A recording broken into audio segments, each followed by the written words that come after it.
Start. మనం already 103 start చేసాం. ఓకేనా? సో ఫస్ట్ 103లో కొన్ని పాయింట్స్ నిన్న డిస్కస్ చేసాం మనం. అన్నిటికన్నా ముందు అసలు బిజినెస్ అంటే ఏంటో మాట్లాడుకుందాం. బిజినెస్ అంటే ఏంటో చెప్పండి. సెట్ ఆఫ్ మూడింటి కలయిక బిజినెస్ అని చెప్పాం. ఏంటని చెప్పండి. Inputs, process, outputs.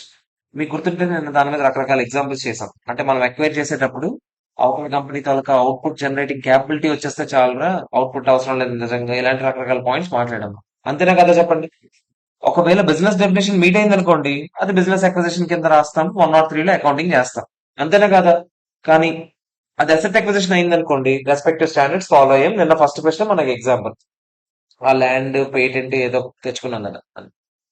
తర్వాత మనం ఏం చెప్పామంటే బిజినెస్ అక్విజిషన్ లో ఫస్ట్ అక్విజిషన్ డేట్ రోజు చేసే అకౌంటింగ్ మాత్రమే మనం ఇప్పుడు మాట్లాడబోతున్న అకౌంటింగ్. దాన్నే మనం ఇండియాస్ 103లో మాట్లాడతాం. అంతేనా. అక్విజిషన్ డేట్ తర్వాత సబ్సిక్వెంట్ గా చేసే అకౌంటింగ్ కి మనం ఏది మాట్లాడతాము, కన్సాలిడేటెడ్ ఫైనాన్షియల్ స్టేట్మెంట్స్, అది ఇంకా డిస్కస్ చేస్తాం తర్వాత అని చెప్పేసారు. అంతేనా కదా చెప్పండి. అలాగే జాయింట్ వెంచర్స్ అయినా అసోసియేట్స్ అయినా వీటన్నింటికి తర్వాత చాప్టర్ లోనే మాట్లాడతాం. తర్వాత మనం స్టెప్స్ కి వచ్చాం. స్టెప్స్ కి వచ్చాక ఫస్ట్ స్టెప్ ఏం చెప్పామంటే identify the acquirer. Acquirer legal గా ఒకటి అయి ఉండొచ్చు, అకౌంట్స్ ప్రకారం ఇంకోటి అయి ఉండొచ్చు. లీగల్ గా అయితే ఎవడైతే డబ్బులు ఇస్తాడో లేదా షేర్స్ ఇస్తాడో ఏదో కన్సిడరేషన్ ఇస్తాడో వాడిని ఏమంటాం మనం, అక్వైరర్ అని. కానీ అకౌంట్స్ ప్రకారం ఎవరు ఎక్వైర్ అవుతారు చెప్పండి. ఎవరికైతే కంట్రోల్ ఉంటుందో ఫర్దర్ గా వాడిని ఏమంటాం మనం, ఎక్వైర్. అదే అకౌంట్స్ ప్రకారం ఎక్వైర్ అంట. అంతేనా కదా చెప్పండి. తర్వాత మనం ఏం మాట్లాడామంటే కొన్ని కేసెస్ లో రివర్స్ ఎక్విజిషన్ లాంటివి జరిగే ఛాన్సెస్ ఉన్నాయి. దాని గురించి తర్వాత మాట్లాడదాం అని చెప్పేసి. సెకండ్ ఏంటో చెప్పండి, identify the acquisition date. Acquisition date లో మనం దేని గురించి మాట్లాడడం చెప్పండి. ఏ రోజైతే కంట్రోల్ నిజంగా అప్లైన్ చేసుకుంటున్నారో దాన్ని ఏమంటాం మనం, అక్విజిషన్ డేట్ అంటామని చెప్పాం. అవునా.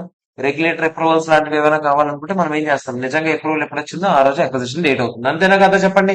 Point number 3, calculation of purchase consideration. అందులో భాగంగా పర్చేస్ కన్సిడరేషన్ అంటే ఏంటో చెప్పండి. అవతల కంపెనీని కొనుక్కోవడానికి మనం ఏదో ఒకటి ట్రాన్స్ఫర్ చేస్తామా లేదా. ఆ ట్రాన్స్ఫర్ చేసే భాగంలో రకరకాల ట్రాన్స్ఫర్ చేయొచ్చు. ఒకటి ఏంటి, క్యాష్. అప్పుడు దానికి ఎంట్రీ ఏంటి చెప్పండి, నెట్ అసెట్స్ టు క్యాష్. ఇంకోటి ఏంటి చెప్పండి, ఏదైనా అసెట్స్ ట్రాన్స్ఫర్ చేయొచ్చు. ఆ అసెట్స్ ట్రాన్స్ఫర్ చేస్తే దానికి మనం ఏం చేస్తాం చెప్పండి, ఫెయిర్ వాల్యూకి రికార్డ్ చేస్తాం. దానివల్ల ఏమవుతుంది, ప్రాఫిట్ లాస్ ఏదో ఒకటి వచ్చే ఛాన్స్ ఉంది. అంతేనా కదా చెప్పండి. ఎందుకంటే మనం బుక్ వాల్యూ రికార్డ్ చేస్తాం కాబట్టి కింద. నెక్స్ట్ ఏంటో చెప్పండి, అదే ఈక్విటీ షేర్స్ ఇచ్చారనుకోండి, షేర్స్ కూడా మనం ఏం చేస్తాం చెప్పండి, ఫెయిర్ వాల్యూకే రికార్డ్ చేస్తాం. డిఫరెన్స్ అమౌంట్ మనం సెక్యూరిటీస్ ప్రీమియం ఏదైతే అది రాసుకుంటాం. అంతేనా కదా. Next deferred consideration, contingent consideration. రెండింటికి తేడా ఏంటి. డిఫర్డ్ కన్సిడరేషన్ అంటే ఇప్పుడు పే చేయం కానీ తర్వాత ఖచ్చితంగా పే చేస్తారు లేదా, పే చేస్తారు. దాన్ని మనం దేనికి రికార్డ్ చేస్తాం చెప్పండి, ప్రెసెంట్ వాల్యూకి రికార్డ్ చేస్తారు. ప్రతి ఇయర్ ఎండింగ్ లో అది ఏమవుతుంది, అన్వైండింగ్ జరిగి ఇంట్రెస్ట్ అమౌంట్ కాస్త పిఎంఎల్ పడుతూ ఉంటుంది. డిఫర్డ్ కన్సిడరేషన్ అమౌంట్ పెరుగుతూ వస్తుంది. అంతేనా కదా. నెక్స్ట్ కంటింజెంట్ కన్సిడరేషన్ అంటే ఏంటో చెప్పండి. కంటింజెంట్ కన్సిడరేషన్ అంటే ఏంటి అంటే అన్సర్టైన్ ఈవెంట్ మీద డిపెండ్ అయి ఉంటుంది. ఇస్తామో లేదో కరెక్ట్ గా తెలియదు, కానీ మనం దేనికి రికార్డ్ చేస్తాం, ఇనిషియల్ గా ఫెయిర్ వాల్యూకి రికార్డ్ చేసుకుంటాం. సబ్సిక్వెంట్ గా దేనికి రికార్డ్ చేస్తాం చెప్పండి. ఆ కంటింజెంట్ కన్సిడరేషన్ ఏంటి అనేది డిపెండ్ అయి ఉంటుంది. ఫస్ట్ అది ఈక్విటీయా లైబిలిటీయా. మీకు for example fixed amount of cash ఇస్తాను, లేదా ఫిక్స్డ్ అమౌంట్ ఆఫ్ క్యాష్ కి సంబంధించిన షేర్స్ అంటే వేరియబుల్ నెంబర్ ఆఫ్ షేర్స్ ఇస్తానని చెప్పాను అనుకోండి, అప్పుడు అది ఏమవుతుంది, లైబిలిటీ లాగా అవుతుంది. లైబిలిటీ లాగా అవుతుంది కాబట్టి దాంట్లో ఏ చేంజెస్ అయినా సరే మనం ప్రతి ఇయర్ రన్నింగ్ లో ఫెయిర్ వాల్యూ మెజర్ చేసుకుంటూ దాని డిఫరెన్సెస్ ని ఎప్పటికప్పుడు P&L కి పంపిస్తూ వస్తాం. ఓకేనా కదా చెప్పండి. నెక్స్ట్ కేసు ఏంటి, ఒకవేళ ఈక్విటీ అయితే అంటే అదే మనం ఫిక్స్డ్ నెంబర్ ఆఫ్ షేర్స్ ఇస్తామని చెప్పేసాం అనుకోండి, అప్పుడు ఏదైనా అవ్వచ్చు కదా దాని వర్త్. అవునా కదా. సో అప్పుడు మనం ఈక్విటీ కింద రికాగ్నైజ్ చేస్తాం. ఈక్విటీ కింద రికాగ్నైజ్ చేసే సబ్సిక్వెంట్ గా రికాగ్నిషన్ అనే కాన్సెప్ట్ ఉంటుందా, ఉండదు. ఓకేనా కాదా చెప్పండి. లాస్ట్ పాయింట్ ఆపాం మనం, మీకు నిన్న గుర్తుంటే. ఈ రోజు మన టార్గెట్ ఏంటంటే 2 గంటలు అవ్వచ్చు, 2:30 గంటలు అవ్వచ్చు, ఏదైనా అవ్వచ్చు. మొత్తం 7 స్టెప్స్ ఉన్నాయి. ఆ 7 స్టెప్స్ కంప్లీట్ చేయాలి. మనం స్టెప్ 3లో లాస్ట్ పాయింట్ లో ఉన్నాం. ఆ స్టెప్ 3లో లాస్ట్ పాయింట్ ఒక్కటే కనబడేసిన ఆశ్చర్యపోనట్లేదు. ఓకే. సో మీకు గుర్తుంటే రకరకాల కన్సిడరేషన్స్ లో నేను లాస్ట్ లో ఒకటి వదిలేసాను. ఏంటో గుర్తుందా, fair value of ESOPs relating to pre అదేంటో పక్కన పెట్టండి. దానికి సంబంధించిన పాయింట్ అయితే వదిలేసాం. అంతేనా కదా చెప్పండి. జాగ్రత్తగా వినండిరా. ఇప్పుడు నేను దాని గురించి డిస్కస్ చేయబోతున్నాను. యాక్చువల్ గా 102 చెప్పుండాల్సింది, మై మిస్టేక్. 102 చెప్పకుండా మనం ఇక్కడికి వచ్చాం. ఏం పర్లేదు, నేను ఇక్కడ కూడా చెప్తాను, అక్కడ కూడా చెప్తాను మళ్ళీ. ఓకేనా. సో జాగ్రత్తగా వినండి. ఫస్ట్ ఎంప్లాయీస్ ఉంటారు కదా కంపెనీలో, అవతల కంపెనీలో ఎంప్లాయీస్ ఉన్నారు. నేను ఏ కంపెనీని అయితే కొనుక్కుందాం అనుకుంటున్నాను, జాగ్రత్తగా వినండి. మీరు ఏ బుక్స్ ఓపెన్ చేయాల్సిన అవసరం లేదు, జస్ట్ వింటే చాలు. అవతల కంపెనీలో నేను స్టేక్ కొనుక్కునేటప్పుడు అవతల కంపెనీలో పనిచేసే వాళ్ళు ఎవరైనా ఉండొచ్చు, ఎంప్లాయీస్. అవునా కదా చెప్పండి. వాళ్ళ దగ్గర కూడా షేర్స్ ఉండే ఛాన్స్ ఉందా లేదా. ఒక ఎంప్లాయీ ప్లస్ వాడి దగ్గర ఈ షాప్ ఉందో ఏదో ఒక రీజన్ వల్ల వాడి దగ్గర షేర్స్ ఉన్నాయి. ఓకేనా కాదా చెప్పండి. వాడి చేతిలో షేర్స్ ఉన్నాయి ప్లస్ ఆడ కంపెనీలో ఉద్యోగం చేస్తున్నాడు. ఇప్పుడు మీరు అడిగి డబ్బులు ఇచ్చేటప్పుడు షేర్స్ కని డబ్బులు ఇస్తారు. అవునా కదా చెప్పండి. జాగ్రత్తగా వినండి. వాడికి మీకు పర్సనల్ గా ఎటువంటి మాటలు మాట్లాడుకోలేదు, ఏం లేదు. జస్ట్ డబ్బులు అందరు షేర్ హోల్డర్స్ కి ఇచ్చినట్టుగానే వీళ్ళకి కూడా షేర్స్ ఉన్నాయి కాబట్టి వీళ్ళు కూడా డబ్బులు ఇస్తారు అనుకోండి. అందరితో భాగంగానే వీళ్ళని కూడా ట్రీట్ చేస్తాం అని అర్థం. అంతేనా కదా చెప్పండి. జస్ట్ వాళ్ళ దగ్గర నుంచి షేర్స్ తీసుకోవడానికి మాత్రం డబ్బులు ఇచ్చాం. అప్పుడు ఇది ఏమవుతుంది చెప్పండి. పర్చేస్ కన్సిడరేషన్ అవుతుంది. అంతేనా కదా. జస్ట్ వాళ్ళ దగ్గర అందరి దగ్గర 1,00,000 షేర్ల కంపెనీ అది. 1,00,000 షేర్ల కంపెనీలో 90,000 షేర్లు బయట వాళ్ళ దగ్గర ఉన్నాయి. ఒక 10,000 షేర్లు ఎవరి దగ్గర ఉన్నాయి? ఎంప్లాయీస్ దగ్గర ఉన్నాయి. ఎవరి దగ్గర ఉంటే ఏంటి? నాకు ఆ 1,00,000 షేర్లు కావాలి. ఇప్పుడు 1,00,000 షేర్లకి ఇంత డబ్బులని ఇచ్చాను. ఆడ ఎంప్లాయీ అయితే ఏంటి, నాకు ఎవడైతే ఏంటి. నేను షేర్ కి సంబంధించిన డబ్బులు ఇచ్చినప్పుడు అది కన్సిడరేషన్ లో భాగమే అవుతుందా లేదా చెప్పండి. అవుతుంది కాబట్టి దాన్ని నేను పర్చేస్ కన్సిడరేషన్ లో భాగంగానే చూస్తాను. ఓకేనా కాదా. అంటే ఇప్పుడు నేను కింద ఇందాక నాకు నార్మల్ గా చెప్పండి. ఏదైనా బిజినెస్ కాంబినేషన్ జరిగేటప్పుడు ఎంట్రీ ఏం పడుతుంది చెప్పండి. ఫస్ట్ ఫస్ట్ మనం అసెట్స్ ఎక్వైర్ చేసుకుంటాం. అవునా కదా. అసెట్స్ డెబిట్ కొడతాం. నెట్ అసెట్స్ అంటే టూ లైబిలిటీస్ అని కొడతాం కాబట్టి నెట్ అసెట్స్ అని వేసేవాళ్ళం నేను. తర్వాత ఏం చేసేవాళ్ళం? టు క్యాష్ అని, లేకపోతే డిఫర్డ్ కన్సిడరేషన్ అయితే ప్రెసెంట్ వాల్యూకి వేసేవాడిని, లేకపోతే కంటింజెంట్ కన్సిడరేషన్ అయితే ఫెయిర్ వాల్యూకి వేసేవాడిని. ఇంకా ఏమున్నాయి? ఈక్విటీ షేర్స్ అయితే ఈక్విటీ షేర్ క్యాపిటల్ అని, మిగతాదేమో సెక్యూరిటీస్ ప్రీమియం వేసేవాడిని. ఇంకేమైనా ఉండిపోయిందా? డిబెంచర్స్ ఇస్తే డిబెంచర్స్ వేసుకునేవాడిని ఫెయిర్ వాల్యూకి. అది కూడా సేమ్ డిబెంచర్స్ వేసేసి తర్వాత ఏం చేసేవాడిని? Premium on redemption of debentures అని వేసేవాడిని. అంతేనా కదా. ఇంకేమైనా చేసేవాళ్ళా? ఇంకెంతైనా రకరకాల కన్సిడరేషన్ అంతే కదా. ఇప్పుడు జాగ్రత్తగా వినండి. ఇప్పుడు దీని మీనింగ్ ఏంట్రా అంటే ఈ అసెట్స్ మైనస్ లయబిలిటీస్ ఎక్వైర్ చేసుకోవడానికి కానీ నేను ఇచ్చిన అమౌంట్. అవునా కదా చెప్పండి. ఇప్పుడు నేను ఈ డబ్బులు ఎవరికి ఇచ్చినట్టు? అవతల కంపెనీలో ఉన్న షేర్ హోల్డర్స్ కి ఇచ్చినట్టు. ఎన్ని షేర్స్ కొనుక్కుంటే వాళ్ళకి ఇచ్చినట్టు. అంతేనా కదా చెప్పండి. అవునా కదా. ఇప్పుడు ఎంప్లాయీస్ అయితే ఏంటి, ఎవడైతే నాకేంటి, వాడి దగ్గర నుంచి షేర్స్ కొనుక్కోవడానికి డబ్బులు ఇచ్చినప్పుడు ఆ డబ్బులన్నీ ఇందులోనే కవర్ అయిపోతాయి లేదా చెప్పండి. అవునా కదా. సో వాళ్ళకి డబ్బులు ఇచ్చినా లేకపోతే ఇంకేది ఇచ్చినా కూడా, వాళ్ళకి ఇంకే రూపంలో నేను కన్సిడరేషన్ ఇచ్చినా కూడా అది పర్చేస్ కన్సిడరేషన్ లో భాగమే అవుతుంది. అవునా కాదా చెప్పండి. అంతేనా కాదా. సో నేను అది పర్చేస్ కన్సిడరేషన్ లో భాగంగానే రికార్డ్ చేసుకుంటా. అంటే అది ఎక్కడో కలిసిపోద్ది. క్యాష్ ఇచ్చాను అనుకోండి, ఇక్కడ కలిసిపోద్ది. డిఫర్ కన్సిడరేషన్ ఇస్తాను అనుకోండి, ఇక్కడ కలిసిపోద్ది. కంటింజెంట్ అయితే ఎక్కడ కలుస్తుంది, ఈక్విటీ షేర్స్ ఎక్కడిదైతే అక్కడ కలుస్తుంది. అవునా కాదా చెప్పండి. అందులో ఏమైనా తేడా ఉంటుందా? ఏముంటది. ఇది ఓకేనా కదా చెప్పండి. ఈ పాయింట్ ఓకేనా కదా. సో నేను ఓన్లీ ఇటు సైడ్ అయితే చెప్పాను. If it is payable to them if it is payable to them in the capacity of share holder కెపాసిటీలో వాడికి రూపాయి పే చేసిన అదంతా ఆటోమేటిక్ ఎందులోకి వెళ్ళిపోద్ది? పర్చేస్ కన్సిడరేషన్ లో భాగంగానే వెళ్ళిపోద్ది. ఒప్పుకుంటారా లేదా చెప్పండి. ఇప్పుడు జాగ్రత్త. వాడికి నేను అన్నాను, అరే నువ్వు చాలా బాగా పనిచేస్తావు అంట కదా. ఓకేనా. నువ్వు మా కంపెనీ, ఇప్పుడు మేము మీ కంపెనీని కొనేస్తున్నాం కదా. కొనేసిన తర్వాత నీ అవసరం నాకు ఉంది. నువ్వు ఒక 2 ఇయర్స్ 3 ఇయర్స్ మా దగ్గర పని చేయరా అని చెప్పాను. పని చేస్తే 3 ఇయర్స్ పని చేసిన తర్వాత నేను నీకు ఎంత ఇస్తాను రా, నిజంగా నువ్వు 3 ఇయర్స్ పని చేస్తే ఎంత ఇస్తానని చెప్పాను అడిగి. ఎంత కొంత ఇస్తానని చెప్పాను. ఓకే. క్లియరా. మీరు వెంటనే ఏమంటారు? అరే ఆడికి ఏం చెప్పావు? 3 ఇయర్స్ పని చేస్తే ఎంత ఇస్తానన్నావు అంటే ఇది కంటింజెంట్ కన్సిడరేషన్ లాగానే ఉందని మీరు అనొచ్చు. అవునా కదా చెప్పండి. కానీ నేనేమంటున్నానంటే కన్సిడరేషన్ అంటే ఓనర్ కి పే చేసేది మాత్రమే కన్సిడరేషన్. అంటే ఆ కంపెనీలో ఓనర్స్ కి మీరు పే చేయాలి. అంటే మీరేమంటారు? వీడి దగ్గర కూడా షేర్ ఉంది కదా, మరి వీడు కూడా ఏమవుతాడు? ఓనర్ అవుతాడు కదా. మరి ఆడికి పే చేసిన డబ్బులే కదా. అప్పుడు ఇది ఏమవుతుంది? కంటింజెంట్ కన్సిడరేషన్ కదా అవ్వాలి అని అంటారు మీరు. అంతేనా కదా చెప్పండి. నేనేమంటున్నానంటే ఇక్కడ మీరు సబ్స్టెన్స్ చూడాలి. మీరు ఆడికి అక్కడ డబ్బులు ఇస్తుంది వాడి దగ్గర నుంచి షేర్ తీసుకోవడానిక, వాడిని 3 సంవత్సరాల పాటు మీ దగ్గర ఎంప్లాయీగా పెట్టుకోవడానిక? 3 సంవత్సరాల పాటు మీ దగ్గర ఎంప్లాయీగా పెట్టుకోవడానికి మీరు అడిగి డబ్బులు ఇస్తున్నారు. అవునా కదా చెప్పండి. అలాంటప్పుడు ఇది పర్చేస్ కన్సిడరేషన్ లో భాగం అవుతుందా? కాదు. ఇదేమవుతుంది? సెపరేట్ అగ్రిమెంట్ ఇది. నువ్వు 3 సంవత్సరాలు నా దగ్గర పనిచేయి, దానికి కానీ ఇంత డబ్బులు ఇస్తానని చెప్పిన అగ్రిమెంటే తప్ప దీనికి ఆ షేర్ అక్విజిషన్ కి ఏమైనా సంబంధం ఉందా? లేదు. సో ఇది పర్చేస్ కన్సిడరేషన్ లో భాగంగా చూడొచ్చా? చూడకూడదు. మరి ఇది ఏమవుతుంది సార్ అంటే ఎంప్లాయీ బెనిఫిట్ ఎక్స్పెన్సెస్ అంటే శాలరీస్ వాటి బ్యాచ్ లోకి వస్తుంది. ఓకేనా కాదా. ఎంప్లాయీ బెనిఫిట్ ఎక్స్పెన్సెస్ ఎలా రికార్డ్ చేయాలి అనే దాని గురించి మనకు సెపరేట్ గా చదువుకుంటాం. ఇండియాస్ 19 లో చదువుకుంటాం ప్రశాంతంగా. ఇప్పుడు నేను దాని గురించి మాట్లాడాను. జనరల్ గా ఇది ఏ ఖర్చు అవుతుంది చెప్పండి? ఇది నార్మల్ గా ఎంప్లాయీస్ కి ఇచ్చే ఖర్చు అవుతుందా లేదా చెప్పండి? అంటే జీతాలు లాగా ఇస్తున్నాం. 3 సంవత్సరాలు ఉంటే ఇంత ఇస్తానని చెప్పి. అప్పుడు మీరు దాన్ని ఎలా రికార్డ్ చేయాలో ఆ స్టాండర్డ్ చెప్పుకుంటే మనం ఇప్పుడు ఎక్కడికి వెళ్ళట్లేదు, అక్కడ అక్కడ మాట్లాడుకుంటున్నాం. ఇక్కడ వరకు ఓకేనా కదా చెప్పండి? క్లియరా కదా? సో వాడి దగ్గర నుంచి షేర్స్ ఎక్వైర్ చేసుకోవడానికి డబ్బులు ఇచ్చాను అనుకోండి, అది ఎందులో కలిసిపోద్ది? పర్చేస్ కన్సిడరేషన్ లో కలిసిపోద్ది. వాడి దగ్గర నుంచి ఎంప్లాయ్మెంట్ అగ్రిమెంట్ ఎంటర్ అయ్యి వాడి దగ్గర నుంచి ఏదైనా సర్వీసెస్ రిసీవ్ చేసుకుందామని ఎంటర్ అయ్యాను అనుకోండి, అదేమవుతుంది చెప్పండి? మామూలు ఎంప్లాయ్ బెనిఫిట్ ఎక్స్పెన్సెస్ లో భాగం అవుతుంది. ఓకేనా కదా చెప్పండి? ఇప్పుడు ఎంట్రీ ఏం పడాలంటే ఫస్ట్ ఇనీషియల్ గా ఏం పడదు. ఎందుకంటే బిజినెస్ కాంబినేషన్ జరిగినప్పుడు దానికి ఏమైనా సంబంధం ఉందా? లేదు. అది సెపరేట్ గా ఎంప్లాయ్ బెనిఫిట్ ఎక్స్పెన్సెస్ కింద ఇప్పుడు ఫర్ ఎగ్జాంపుల్ అడిగి నేను 90 లక్షలు ఇస్తాను 3 సంవత్సరాలు ఉంటే. 3 సంవత్సరాలు కదా ఇది కండిషన్. ఫస్ట్ ఇయర్ ఉన్నాడు అనుకోండి, నిజంగానే ఉన్నాడు అనుకోండి, 90 lakhs లో ప్రపోర్షనేట్ గా నేను ఏం చేస్తాను? ఇంటూ 1/3 అంటే ఎంత చెప్పండి? 30 lakhs అయినా కాదా? ఈ 30 lakhs ఇయర్ రికార్డ్ చేస్తాను. ఏమని రికార్డ్ చేస్తాను? Employee benefit expenses to ఎస్బిపి liability. ఎస్బిపి reserve liability అనేది దేని మీద డిపెండ్ అయి ఉంటుంది? 1 or 2 మీద డిపెండ్ అయి ఉంటుంది. నేను చెప్తాను ఆ తర్వాత. ప్రస్తుతానికి అది లైబిలిటీ. ఓకేనా కదా? ఎస్బిపి అంటే షేర్ బేస్డ్ పేమెంట్. ఓకేనా కదా చెప్పండి? ప్రస్తుతానికి నేను ఇలా రాశాను. మీనింగ్ ఇది కాదు. నేను ప్రస్తుతానికి ఇలా రాశాను. తర్వాత చూసుకుందాం అది. ఓకేనా? ఏదైతే ఏంటి ప్రతి ఇయర్ డెబిట్ అవ్వాలి. ఓకేనా కదా చెప్పండి? అంతవరకు మీరు తెలుసుకోండి. నేను అక్కడ వేసింది కరెక్టా కాదా అవన్నీ తర్వాత విషయం. అవన్నీ 1 or 2 లో మాట్లాడుకుందాం. ఇక్కడ కూడా మాట్లాడతాం కొంచెం పార్ట్ వరకు. అది ఇక్కడైతే కాదు. అంటే సింపుల్ గా నేనేం చెప్పాలని అనుకుంటున్నానంటే ఇది పిఎన్ఎల్ లోకి వెళ్తుంది తప్ప పర్చేస్ కన్సిడరేషన్ లో భాగంగా ఎక్కడికైనా వెళ్ళిపోద్దా? వెళ్తుంది. ఓకేనా కాదా చెప్పండి? క్లియరా కాదా? క్లియర్. సో నేను ఇప్పుడు ఫస్ట్ పాయింట్ థర్డ్ పాయింట్ ఒక్కటి కంప్లీట్ చేశాను. ఏం చెప్పాను? If it is payable to them for being in employment of the company after acquisition also amount is paid to receive the services.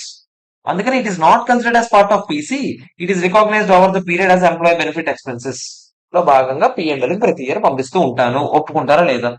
అందరికి ఇది ఓకే అంటే నేను నెక్స్ట్ దానికి వెళ్ళగలను. నేను ఇది ఓకేనా కదా చెప్పండి? క్లియరా? నెక్స్ట్ పాయింట్కి వెళ్తా. అరే జాగ్రత్త వినంటారా? కాన్సెప్ట్ కనుక కరెక్ట్ వింటే ఏకలా చేస్తారు సార్. దీని మీద యాక్చువల్ గా క్వశ్చన్ అంత డీప్ గా దింపాడు, కానీ కాన్సెప్ట్ తెలియాలి మీకు. చాలా ఇంపార్టెంట్. ఓకేనా? నెక్స్ట్ అక్విజిషన్ రిలేటెడ్ కాస్ట్ గురించి మాట్లాడతారు. అంటే ఏంటి? ఇప్పుడు బిజినెస్ చెప్పండి. సెకండ్ గా చెప్తాను కదా ఇందాకలే, వాళ్ళ షేర్స్ కనుక అక్వైర్ చేసుకోవడానికి డబ్బులు ఇస్తే అదేమవుతుంది? పర్చేస్ కన్సిడరేషన్ లో భాగం అవుతుందని చెప్పానా లేదా చెప్పండి? అదే చెప్పాను కదా, షేర్స్ అక్విజిషన్ లో భాగంగానే వాళ్ళ షేర్లకి డబ్బులు ఇస్తున్నాం, వీడికి కూడా డబ్బులు ఇస్తున్నాం. దేనికి ఇస్తున్నాం? జస్ట్ షేర్ కోసం మాత్రమే ఇస్తున్నాం. అది పర్చేస్ కన్సిడరేషన్ అవుతుంది. ఓకేనా కదా? జాగ్రత్తగా అక్విజిషన్ జరిగేటప్పుడు చాలా రకరకాల లీగల్ ఎక్స్పెన్సెస్ అని ఏవేవో ఖర్చులు అవుతాయి. చిన్న చిన్న ఖర్చులు అవుతాయి లేదా చెప్పండి? అవునా కాదా? వాడు ఏమంటున్నాడంటే పర్చేస్ కన్సిడరేషన్ అంటే ఏమవుతుంది? పర్చేస్ కన్సిడరేషన్ అంటే మీనింగ్ ఏం చెప్పాను? ఆ కంపెనీలో షేర్స్ అక్వైర్ చేసుకోవడానికి ఇప్పుడు ఇంత ఒక స్టేట్మెంట్ కూడా వాడాను, ఓనర్స్ కి కట్టిన డబ్బులు అని చెప్పాను. అవునా కాదా? మీరు ఈ పెంట ఖర్చులు ఏవైతే ఉన్నాయో ఈ బిజినెస్ కాంబినేషన్ జరిగేటప్పుడు అవి ఓనర్స్ కి ఏమైనా డబ్బులు ఇస్తారా? ఆ లీగల్ కాస్ట్ బయట వాళ్ళు ఎవరికెవరికో ఇచ్చుకుంటారు. అవునా కదా చెప్పండి? మీరు ఆ కంపెనీలో అక్వైర్ చేసుకున్నందుకే ఈ ఖర్చులు అయ్యాయి, ఒప్పుకుంటాను. కానీ వాళ్ళ ఓనర్స్ కి పే చేసే డబ్బులు అవి కాదు. కాబట్టి ఇది పర్చేస్ కన్సిడరేషన్ అవుతుందా అవదా? అవ్వదు. సో ఇలాంటి ఖర్చులు ఏమైనా పెట్టారనుకోండి, వెంటనే పిఎండ్ఎల్ వేసేది. అంటే లీగల్ ఎక్స్పెన్సెస్ ₹1,00,000 చూసారు మీరు రిలేటెడ్ టు అక్విజిషన్. మీరు బిజినెస్ కాంబినేషన్ లో పర్చేస్ కన్సిడరేషన్ ఆటోమేటిక్ అనుకుంటాం. ఎందుకు? ఒక అసెట్ కొనుక్కుంటే దానికి సంబంధించిన అన్ని ఖర్చులు అసెట్ లో వేసేటప్పుడు మరి బిజినెస్ కాంబినేషన్ సంబంధించిన అన్ని ఖర్చులు బిజినెస్ కాంబినేషన్ లో వేయాలి కదా అని అనుకుంటాం. కానీ మీకేం చెప్పాను? ఓనర్ కి పెట్టే డబ్బులు మాత్రమే మీరు ఆలోచించండి పర్చేస్ కన్సిడరేషన్. మిగతావన్నీ తీసుకెళ్ళి ఎక్కడ వేస్తారు? పిఎన్ఎల్ లో చూసి. అంటే ఇలాంటి ఖర్చులు ఏమైనా అయ్యాయి అనుకోండి, మీరు వెంటనే ఏం చేయాలి చెప్పండి? PNL to cash. కళ్ళు మూసుకొని పిఎన్ఎల్ టు క్యాష్. ఇంకేముంది కదా? ఇప్పుడు ఏ ఎక్స్పెన్స్ అయితే ఎక్స్పెన్స్. లీగల్ ఎక్స్పెన్స్ అనుకోండి, లీగల్ ఎక్స్పెన్స్ టు క్యాష్. ఆ లీగల్ ఎక్స్పెన్స్ ఎక్కడికి వెళ్తా? తర్వాత పిఎన్ఎల్ కి వెళ్తా. PNL to legal expense. నేను డైరెక్ట్ ఎంట్రీ చెప్తాను. ఓకేనా కాదా? అర్థమైందా లేదా చెప్పండి? క్లియర్. సో ఇది పర్చేస్ కన్సిడరేషన్ లో భాగం అవుతుందా అవుతుందంటే మీరేం చెప్పాలి? అవ్వదు. ఇది ఓకేనా కాదా? ఈ పాయింట్ అయిపోయింది మంది. ఓకేనా కాదా? ఎవరికైనా ఏమైనా డౌట్? క్లియరా కాదా? అరే అసలైన దాంట్లోకి ఎంటర్ అయ్యాము. జాగ్రత్తగా విను. దీని మీద డిస్కషన్ ఒక అరగంట ఈజీగా అవుతుంది. ESOPs of enquiry company. ముందు మీకు ఈసాప్ అంటే ఏంటో తెలియాలి. ఈసాప్ అంటే ఎంప్లాయీ స్టాక్ ఆప్షన్ ప్లాన్. అంటే ఏంటి? ఒక ఎంప్లాయీ ఉన్నాడు, వాడు పని చేస్తున్నాడు, కానీ వాడికి ఏదో ఏదో తక్కువ అవుతున్నట్టు అనిపిస్తుంది కంపెనీలో. అప్పుడు వాడికి ఏం చెప్తున్నారు? నువ్వు గనక 1 ఇయర్ లో ఎంత ప్రాఫిట్ తెచ్చిస్తే, లేకపోతే 2 ఇయర్స్ మా దగ్గరే ఉంటే, లేకపోతే 3 ఇయర్స్ లో నువ్వు ఎంత టర్న్ ఓవర్ తెచ్చిస్తే, ఇలా రకరకాల నా ఇష్టం ఏదైనా పెట్టుకుంటా. ఇవన్నీ జరిగితే నీ చేతికి ఇన్ని షేర్లు ఇస్తాను రా అని చెప్పాను. అప్పుడు వాడికి కొంచెం ఎంత కాదనుకున్నా ఓనర్ లాగా ఫీల్ అవుతాడా లేదా చెప్పండి. షేర్స్ ఇస్తున్నామంటే ఒక షేర్ ఉన్నవాడు కూడా ఓనరే, అవునా కాదా? ఉద్యోగం చేయడానికి ఓనర్షిప్ కి తేడా ఉందా లేదా చెప్పండి. చదివాం కదా, చూసాం కూడా మనం పుష్ప సినిమా, అవునా కదా చెప్పండి. సో ఆడేమంటున్నాడు, పార్ట్నర్ అవ్వాలని కోరుకునేవాడు ప్రతివాడు షేర్ కావాలని కోరుకుంటాడా లేదా చెప్పండి, అవునా కాదా? బానే ఉంది. ఇప్పుడు అందులో భాగంగానే ఇప్పుడు దీపక్ గడ ఒక కంపెనీ పెట్టాడు. దీపక్ గడ పెట్టిన కంపెనీలో ఎంప్లాయీస్ కి ఏం చెప్పాడంటే, 5 ఇయర్స్ పాటు మీరు మా కంపెనీలోనే ఉంటే మీ అందరికి మనిషికి ఇంత షేర్ ఇస్తాను. ఆ షేర్ మార్కెట్ లో ప్రైస్ కన్నా ఇంత తక్కువకి ఇస్తాను, లేకపోతే ఫ్రీగా ఇస్తాను, ఏదో ఒకటి చెప్పుకుంటాడు. ఇక్కడ ఫస్ట్ మీరు ఆలోచించండి, షేర్ బేస్డ్ పేమెంట్ కి వెళ్తున్నాను నేను, 102కి వెళ్తున్నాను, జాగ్రత్తగా వినండి. ఇక్కడ దీపక్ గాడు వాడికి 100 రూపాయల షేర్, ఫర్ ఎగ్జాంపుల్ మార్కెట్ లో 100 రూపాయలు పలుకుతుంది ఆ షేర్, ఆడికి 60 రూపాయలకి ఇచ్చాడు అనుకోండి. దాని అర్థం ఫ్రీగా ఎంత ఇస్తున్నట్టు ఆడికి 40 రూపీస్ ఇస్తున్నట్టయినా కదా చెప్పండి. ఈ 40 రూపీస్ వాడికి ఖర్చైనా కదా దీపక్ గడికి, బయట ఇచ్చిండుంటే ఆ డబ్బులు వచ్చిండేవి, కానీ వీడికి ఇవ్వడం వల్ల తక్కువకి ఇస్తున్నాడా లేదా చెప్పండి, అవునా కాదా? వాడు ఈ 40 రూపీస్ ని ఏం చేస్తాడు, దీన్నే fair value of the option అంటాం. అంటే ఆ ఆప్షన్ తాలూకు ఫెయిర్ వాల్యూ ఎంత, 40 రూపాయలు ఫ్రీ, అవునా కాదా చెప్పండి. ఈ ఆప్షన్ నాడు ఏం చేస్తాడు దీపక్ గాడు, 5 ఇయర్స్ ఉంటారు కదా, ఒకడే ఎంప్లాయ్ అనుకుందాం, ఒక షేర్ ఇస్తానన్నాను అనుకుందాం, అనుకుందాం ప్రస్తుతానికి. ఇప్పుడు 40 రూపీస్ ఫ్రీగా ఇస్తానన్నాను లేదా చెప్పండి. వాడు 40 రూపీస్ ఒకేసారి రికాగ్నైజ్ చేయడం కరెక్ట్ కాదు కదా. ఫస్ట్ ఇయర్ అయిన వెంటనే వాడు ఏమనుకుంటాడు, ఓకే ఒక ఇయర్ ఉన్నాడంటే ప్రపోర్షనేట్ గా ఇంతవరకు రికార్డ్ చేసేద్దాం. ఎంత మొత్తం కలిపి నాకు కన్నం 40 రూపాయలు, అవునా కదా? ఈ ఆప్షన్ వాల్యూ ఎవరు లెక్కెడతారు సార్, 5 ఇయర్స్ తర్వాత ప్రైస్ ఎలా ఉంటుంది ఎవరికి తెలుసారంటే, దానికోసం రకరకాల వాల్యుయేషన్ ఎక్స్పర్ట్స్ ఉంటారు. వాళ్ళు పిలిపించుకొని ఎక్స్పెక్టేషన్స్ బట్టి వాళ్ళు ఫెయిర్ వాల్యూ అంతా చెప్తారు. అది 40 రూపాయలు ఉంటుందని చెప్పారు మీకు కన్నం. 40 డివైడ్ బై ఎన్ని సంవత్సరాల్లో కన్నం ఇది, 5 ఇయర్స్ లోనేనా? అంటే సంవత్సరానికి ఎంత చెప్పండి, 8 రూపీస్ అయినా. నేను ఫస్ట్ ఇయర్ లో దీపక్ గడ్ ఏమని ఎంట్రీ చేయాలి తెలుసా, ఎంప్లాయీ బెనిఫిట్ ఎక్స్పెన్సెస్ టు ఏమని వేయాలి, ఎస్బిపి రిజర్వ్ అని వేయాలి. ఎందుకు రిజర్వ్ వేసాము, ఇందాక ఎందుకు లైబిలిటీ వేసాము, అవన్నీ తర్వాత మాట్లాడుకుందాం. ప్రస్తుతానికి రిజర్వ్ లో వేయాలి, ఓకేనా? పోనీ ఆ పాయింట్ చెప్తాను నేను. నిజంగా క్యాష్ లో పే చేస్తే లైబిలిటీ అని వేయాలి, షేర్స్ లో పే చేస్తున్నాను కాబట్టి నేను ఏమన్నా వేస్తాను, ఎస్బిపి రిజర్వ్ వేస్తాను, ఓకేనా కదా చెప్పండి. ప్రస్తుతానికి అది తెలుసుకోండి. Okay, clear. ఎంత వేస్తాను చెప్పండి, 8 ఓకేనా? ఈ ఎంప్లాయీ బెనిఫిట్ ఎక్స్పెన్సెస్ ఎక్కడికి వెళ్తాయి చెప్పండి, ఇయర్ ఎండింగ్ లో పిఎన్ఎల్ లోకి వెళ్తాయి. To employee benefit expenses 8. అంతా సాఫీగా ఇలాగే 5 సంవత్సరాల పాటు జరిగింది అనుకోండి. ఈ 8 లెక్క ప్రతి ఇయర్ పిఎన్ఎల్ లో ఎంత వెళ్తుంది, మొత్తం కలిపి 40 వెళ్తుందా? అంటే ప్రతి ఇయర్ 40 వెళ్ళి వాడికి ఎక్స్పెండిచర్ బుక్ చేసుకోవడానికి ఛాన్స్ ఇస్తున్నామా లేదా? ఎందుకు ఇస్తున్నాము, ఎందుకంటే వాడు వాళ్ళ సర్వీసెస్ ఉపయోగించుకోవడానికి కోసం గనక, సర్వీసెస్ ఉపయోగించుకోవడానికి వాడు ఆ 40 రూపాయలని ఖర్చు పెట్టడానికి సిద్ధంగా ఉన్నాడు, ఒప్పుకుంటారా లేదా? అందుకని ఈ 40 రూపాయలని నేను పిఎన్ఎల్ లో డెబిట్ చేయడానికి ఛాన్స్ ఇచ్చాను, ఒప్పుకుంటారా లేదా చెప్పండి. ఇది మైండ్ లో పెట్టుకోండి, నేను ఎందుకు ఇది చెప్తున్నా తర్వాత నాకు ఉపయోగపడుతుంది. ఇది ఓకేనా కదా?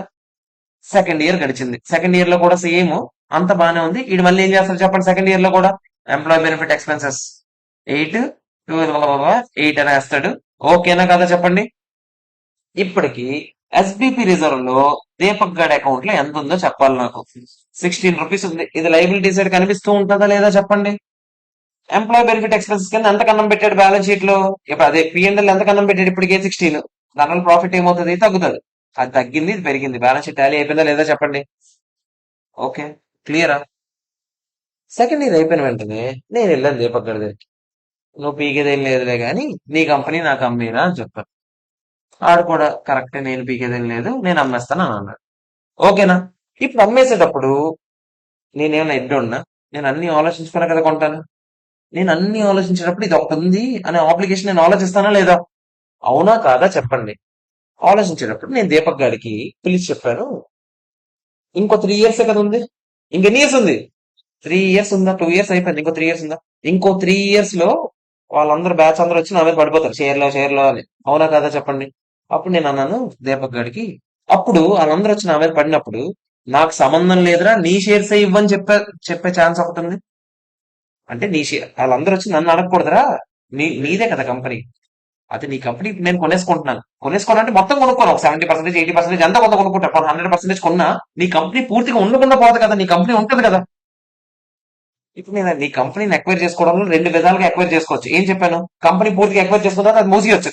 అది మూసేస్తే అసలు ఇందులోకి ఎందుకు వస్తాం బిజినెస్ కాంబినేషన్ అనే బ్యాచ్ లోకి? అవునా కదా? ఇప్పుడు నేను అది మాట్లాడట్లేదు, నేను ఇంకోటి మాట్లాడుతున్నా. వాళ్ళని ఎక్వైర్ చేసుకున్నా ఆ కంపెనీ కూడా ఉంది, నేను ఉన్నాను. అంటే ఆ కంపెనీలో షేర్స్ ఉంటాయి, నా కంపెనీలో షేర్స్ ఉంటాయి, ఇంకా షేర్స్ గానే ఆ షేర్స్ లో నాకు ఎక్కువ స్టేక్ ఉండడం వల్ల నేను అది కంబైన్ చేసుకుంటూ చూపిస్తున్నాను. అవునా కాదా చెప్పండి? ఇప్పుడు వాళ్ళ షేర్స్ కూడా ఉన్నాయి కదా ఇంకా. నేనేం చెప్పానంటే ఆ 3 సంవత్సరాల తర్వాత వాళ్ళందరూ వచ్చిన అందరు గోల్ దొబ్బారనుకో, వాసిపోద్ది, నువ్వే షేర్లు ఇవ్వని చెప్పాను.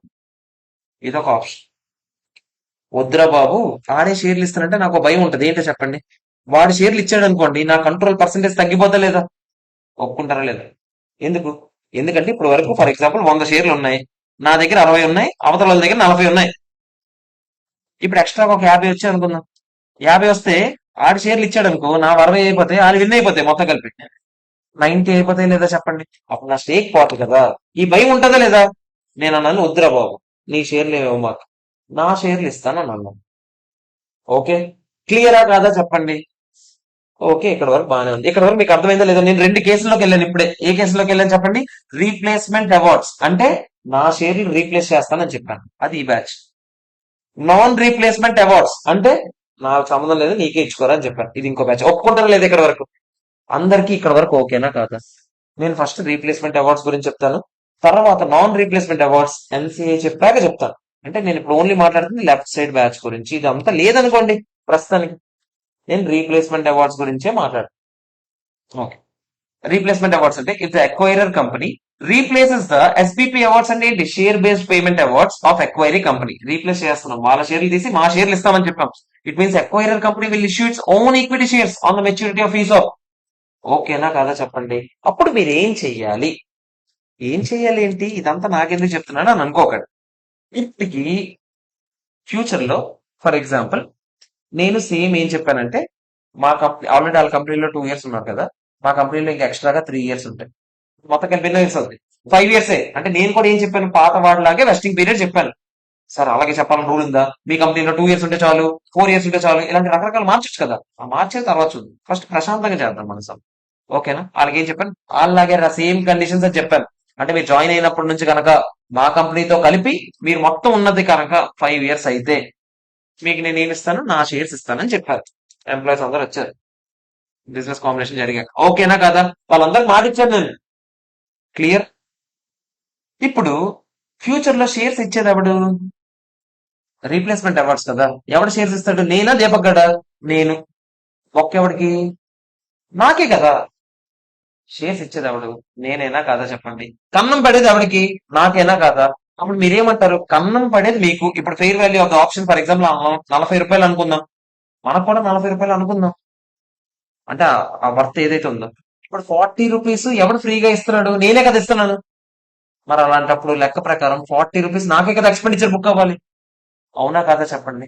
కానీ ఆల్రెడీ దీపక్ గడు బుక్ చేస్తాడు. ఎంత బుక్ చేశాడు? 16 బుక్ చేస్తాడా లేదా చెప్పండి? అవునా కాదా చెప్పండి? అంటే ఇందులో ప్రీ కాంబినేషన్ కొన్ని జరుగున్నాయి, పోస్ట్ కాంబినేషన్ కొన్ని జరుగున్నాయి. ఒప్పుకుంటారా లేదా చెప్పండి? క్లియరా కాదా చెప్పండి? ఇప్పుడు జాగ్రత్తగా వినండి. ప్రీ కాంబినేషన్ అంతా, పోస్ట్ కాంబినేషన్ అంతా మనం విడదీయాలి. ఎలా విడదీయాలి ఏంటి లెక్క చెప్తాను, జాగ్రత్తగా వినండి. ఇప్పుడు దీపక్ గడికి నేనేం అదే ఫస్ట్ సింపుల్ కేసు మాట్లాడుకుందాం. మొత్తం 40 రూపాయలు కదా, అంతేనా కదా? Original value of the option 40 రూపాయలు ఇంటూ దీపక్ గడి ఇప్పటి వరకు ఎంత వేసుకున్నాడు చెప్పండి? ఎలా ఎలా లెక్కెడతాను చెప్పండి? ఒరిజినల్ ఒరిజినల్ కాదు, ఎక్స్పైర్డ్ పీరియడ్ అయినా, ఎక్స్పైర్డ్ పీరియడ్ అయినా ఇప్పుడు వరకు ఎన్ని ఇయర్స్ అయ్యాయి? 2 ఇయర్స్ అయ్యాయి. డివైడెడ్ బై వెస్టింగ్ పీరియడ్ అనొచ్చా? వెస్టింగ్ పీరియడ్ అంటే ఏంటి సార్ నాకు చెప్పలేదు కదా అంటే, వెస్టింగ్ పీరియడ్ అంటే ఎన్ని ఇయర్స్ 40 కండిషన్స్ పెట్టాను నేను? 5 ఇయర్స్ కదా, దాన్ని వెస్టింగ్ పీరియడ్ అంటాం. ప్రస్తుతానికి తెలుసుకోండి. ఓకే, అప్పుడు దీపక్ గడికి నేను ఎలా లెక్కడతా చెప్పండి? 40 ఇంటూ 2/5. ఫార్ములా ఇది కాదు, మారుస్తాం మళ్ళీ తగినట్టుగా. ఇప్పుడు ఫస్ట్ సింపుల్ కేసులో 40 ఇంటూ 2/5 అంటే ఎంత? 16. ఈ 16 ఏం చెయ్యాలి? ఈ 16 రూపీస్ విషయంలో ఏం చేయాలి? జాగ్రత్తగా వినండి. ఆల్రెడీ ఈ 16 రూపీస్ మీద ఎవడు ఎంజాయ్ చేశాడు బెనిఫిట్స్? దీపక్ గారు ఎంజాయ్ చేశాడా లేదా చెప్పండి? అవునా కాదా? మరి 16 రూపీస్ మీద దీపక్ గారు ఎంజాయ్ చేశాడు కాబట్టి, అయినా కూడా నువ్వు భరిస్తున్నావు కాబట్టి, దాని అర్థం ఏంటి? నువ్వు వాడికి పర్చేస్ కన్సిడరేషన్ లో భాగంగా ఇది కూడా భరిస్తున్నావా లేదా? పర్చేస్ కన్సిడరేషన్ అంటే ఏంటి? పర్చేస్ కన్సిడరేషన్ అంటే ఏంటి? అవతల వాళ్ళ స్టేక్ మొత్తాన్ని కొనుక్కోవడానికి వాళ్ళ ఓనర్స్ కి ఇచ్చే డబ్బులు. వాళ్ళ ఓనర్స్ కే కదా ఈ 16 రూపాయలు కూడా నువ్వు ఇప్పుడు త్యాగం చేస్తున్నావు. నీకు రావాల్సిన 16 రూపాయలు ఎక్స్పెండిచర్ బుక్ చేసుకోగలిగే 16 రూపాయలు ఎవడు బుక్ చేసుకున్నాడు? అవతల వాడు బుక్ చేసుకున్నాడా లేదా? అంటే అవునా కాదా చెప్పు. అంటే ఇప్పుడు సింపుల్ రా. నీకు రావాల్సింది అవతల వాడు బుక్ చేసుకున్నాడు, నువ్వైనా భరిస్తున్నావు అంటే నువ్వు ఓనర్కి ఇచ్చినట్టేనా కాదా చెప్పండి 16 రూపాయలు. అవునా కాదా చెప్పండి. ఇప్పుడు ఆడు ఏమంటాడంటే ఈ 16 రూపాయలు మరి పర్చేస్ కన్సిడరేషన్ లో భాగం అవుతుందా లేదా? అవుతుంది కదా, పర్చేస్ కన్సిడరేషన్ లో భాగం అవుతుంది. మరి పర్చేస్ కన్సిడరేషన్ లో భాగం అయితే సింపుల్ గా చూడండి. ఫర్ ఎగ్జాంపుల్ ఆ కంపెనీని కొనుక్కుంటున్నాను కదా, దీపక్ గడి కంపెనీ. దీపక్ గడి అసెట్స్ ఫర్ ఎగ్జాంపుల్ 100 కోట్లు అనుకుంది. క్యాష్ ఫర్ ఎగ్జాంపుల్ 80 కోట్లు ఇస్తానన్నాను అనుకో. ఓకేనా కదా? ఇప్పుడు మీరు ఎంట్రీ ఏమైనా వేస్తారు చెప్పండి. అసెట్స్ ఎంత? 100 crores అంతేనా కదా? టు క్యాష్ ఎంత? 80 crores. దాంతో పాటు ఇప్పుడు ఇప్పుడు పర్చేస్ కన్సిడరేషన్ ఎంత అంటే 80 కోట్లు మాత్రమే కాదని చెప్పాను. మీకేం చెప్పాను? 80 ప్లస్ 16 కోట్లు కూడా, అంటే మొత్తం కలిపి ఎంత? 96 crores. అంటే మీరు ఇక్కడ ఎక్స్ట్రాగా ఏమని వేస్తారు? టు ఎస్పీపీ రిజర్వ్ ఎంత? 16 కోట్లు వేస్తారు. అంటే మీరు బిజినెస్ కాంబినేషన్ చేసేటప్పుడే మీరు opening balance of the reserve తెచ్చేసుకుంటున్నారు. డైరెక్ట్ గా ఎంత తెచ్చుకుంటున్నారు? 16 crores తెచ్చుకుంటారు. ఓకేనా కాదా చెప్పండి. అర్థమైందా లేదా? సింపుల్ కేసు అయితే ఒకసారి జాగ్రత్త వినండి. అంతా సింపుల్ గా జరిగిపోతే 40 కోట్లలో 16 కోట్లు ఆడు ఆల్రెడీ బుక్ చేశాడా? 40లో 16 తీసేయండి, ఇంకెంత? ఇది పర్ ఆప్షన్ నుంచి అలా కోట్లకి వెళ్ళిపోయాను నేను. మీరు ఇంటూ అన్ని క్రోర్స్ అనుకోండి. ఇంతమంది ఎంప్లాయీస్. 40 - 16 ఎంత చెప్పండి? 24 అయినా కదా? ఈ 24 ఎవరిది? ఈ 24 ఎవరు ఎంజాయ్ చేయొచ్చు? నేను ఎంజాయ్ చేయొచ్చా? నేను ఎంజాయ్ చేయగలిగేవన్నీ ఎక్కడ వేస్తాను చెప్పండి? ఇక్కడ ఎంప్లాయీ బెనిఫిట్ ఎక్స్పెన్స్ అయినా కాదా చెప్పండి? ఆ ఈ 24కి ఇంకెన్ని ఇయర్స్ ఉన్నాయి నాకు? 3 ఇయర్స్ ఉన్నాయా? బై 3 ఎంత చెప్పండి? 8 అయినా కాదా? ఈ 8 ప్రతి ఇయర్ లో నేను ఏమని బుక్ చేసుకుంటాను చెప్పండి? Employee benefit expenses to SPP reserve. లెక్క 3 ఇయర్స్ తో 8 వేస్తాను. అల్టిమేట్ గా ఎస్బీపీ రిజర్వ్ ఎంత అవుతుంది? 40. ఓకేనా కాదా? సింపుల్ కేసు ఓకేనా కాదా చెప్పండి. క్లియరా కాదా? అర్థమైందా లేదా చెప్పండి. ఇప్పుడు కొంచెం కాంప్లికేట్ చేద్దాం. ఇప్పుడు దీపక్ గడికి నేను అన్నాను, నువ్వు 5 సంవత్సరాలు కదా ఒరిజినల్ గా నీ అగ్రిమెంట్. ఆల్రెడీ ఎన్ని ఇయర్స్ ఎక్స్పైర్ అయిపోయింది? 2 ఇయర్స్ ఎక్స్పైర్ అయిపోయింది. నేను అన్నాను దీపక్ గడికి, నేను నీ అంత ఓపిక నాకు లేదు.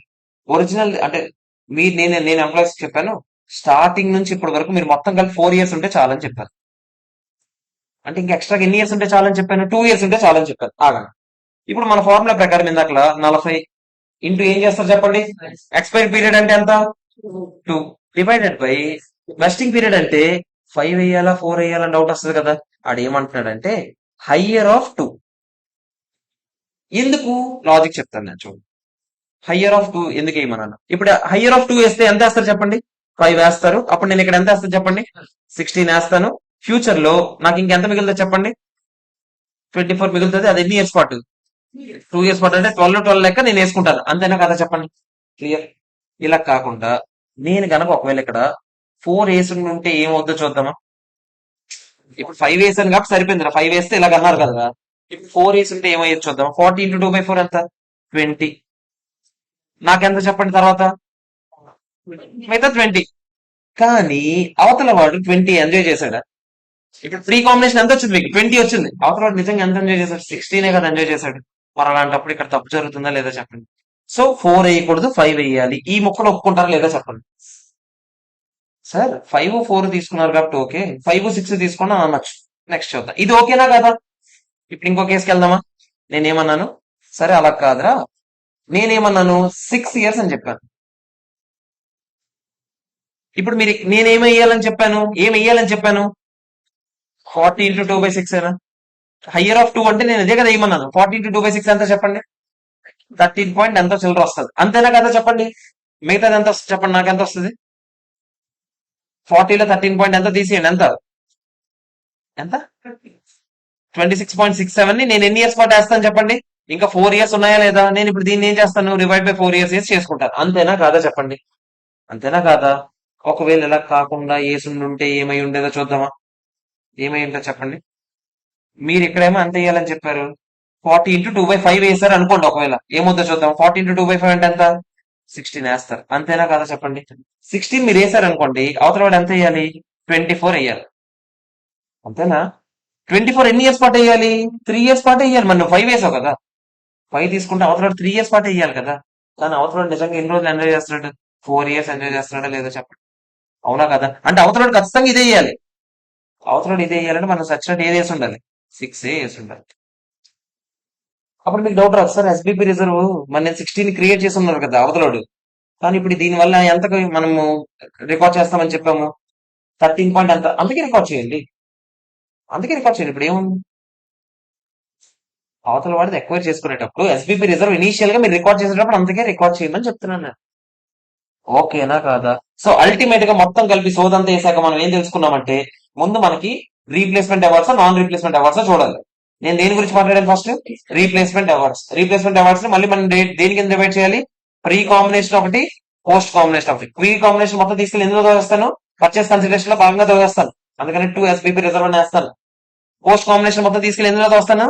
ఎంప్లాయీ బెనిఫిట్ ఎక్స్పెన్సెస్ లెక్క ప్రతి ఇయర్ తర్వాత చూసుకుంటాను. అది ఇప్పుడు అసలు రానే రాదు బిజినెస్ కాంబినేషన్ లో భాగంగా. ఇప్పుడు దీని గురించే మాట్లాడుతున్నాం.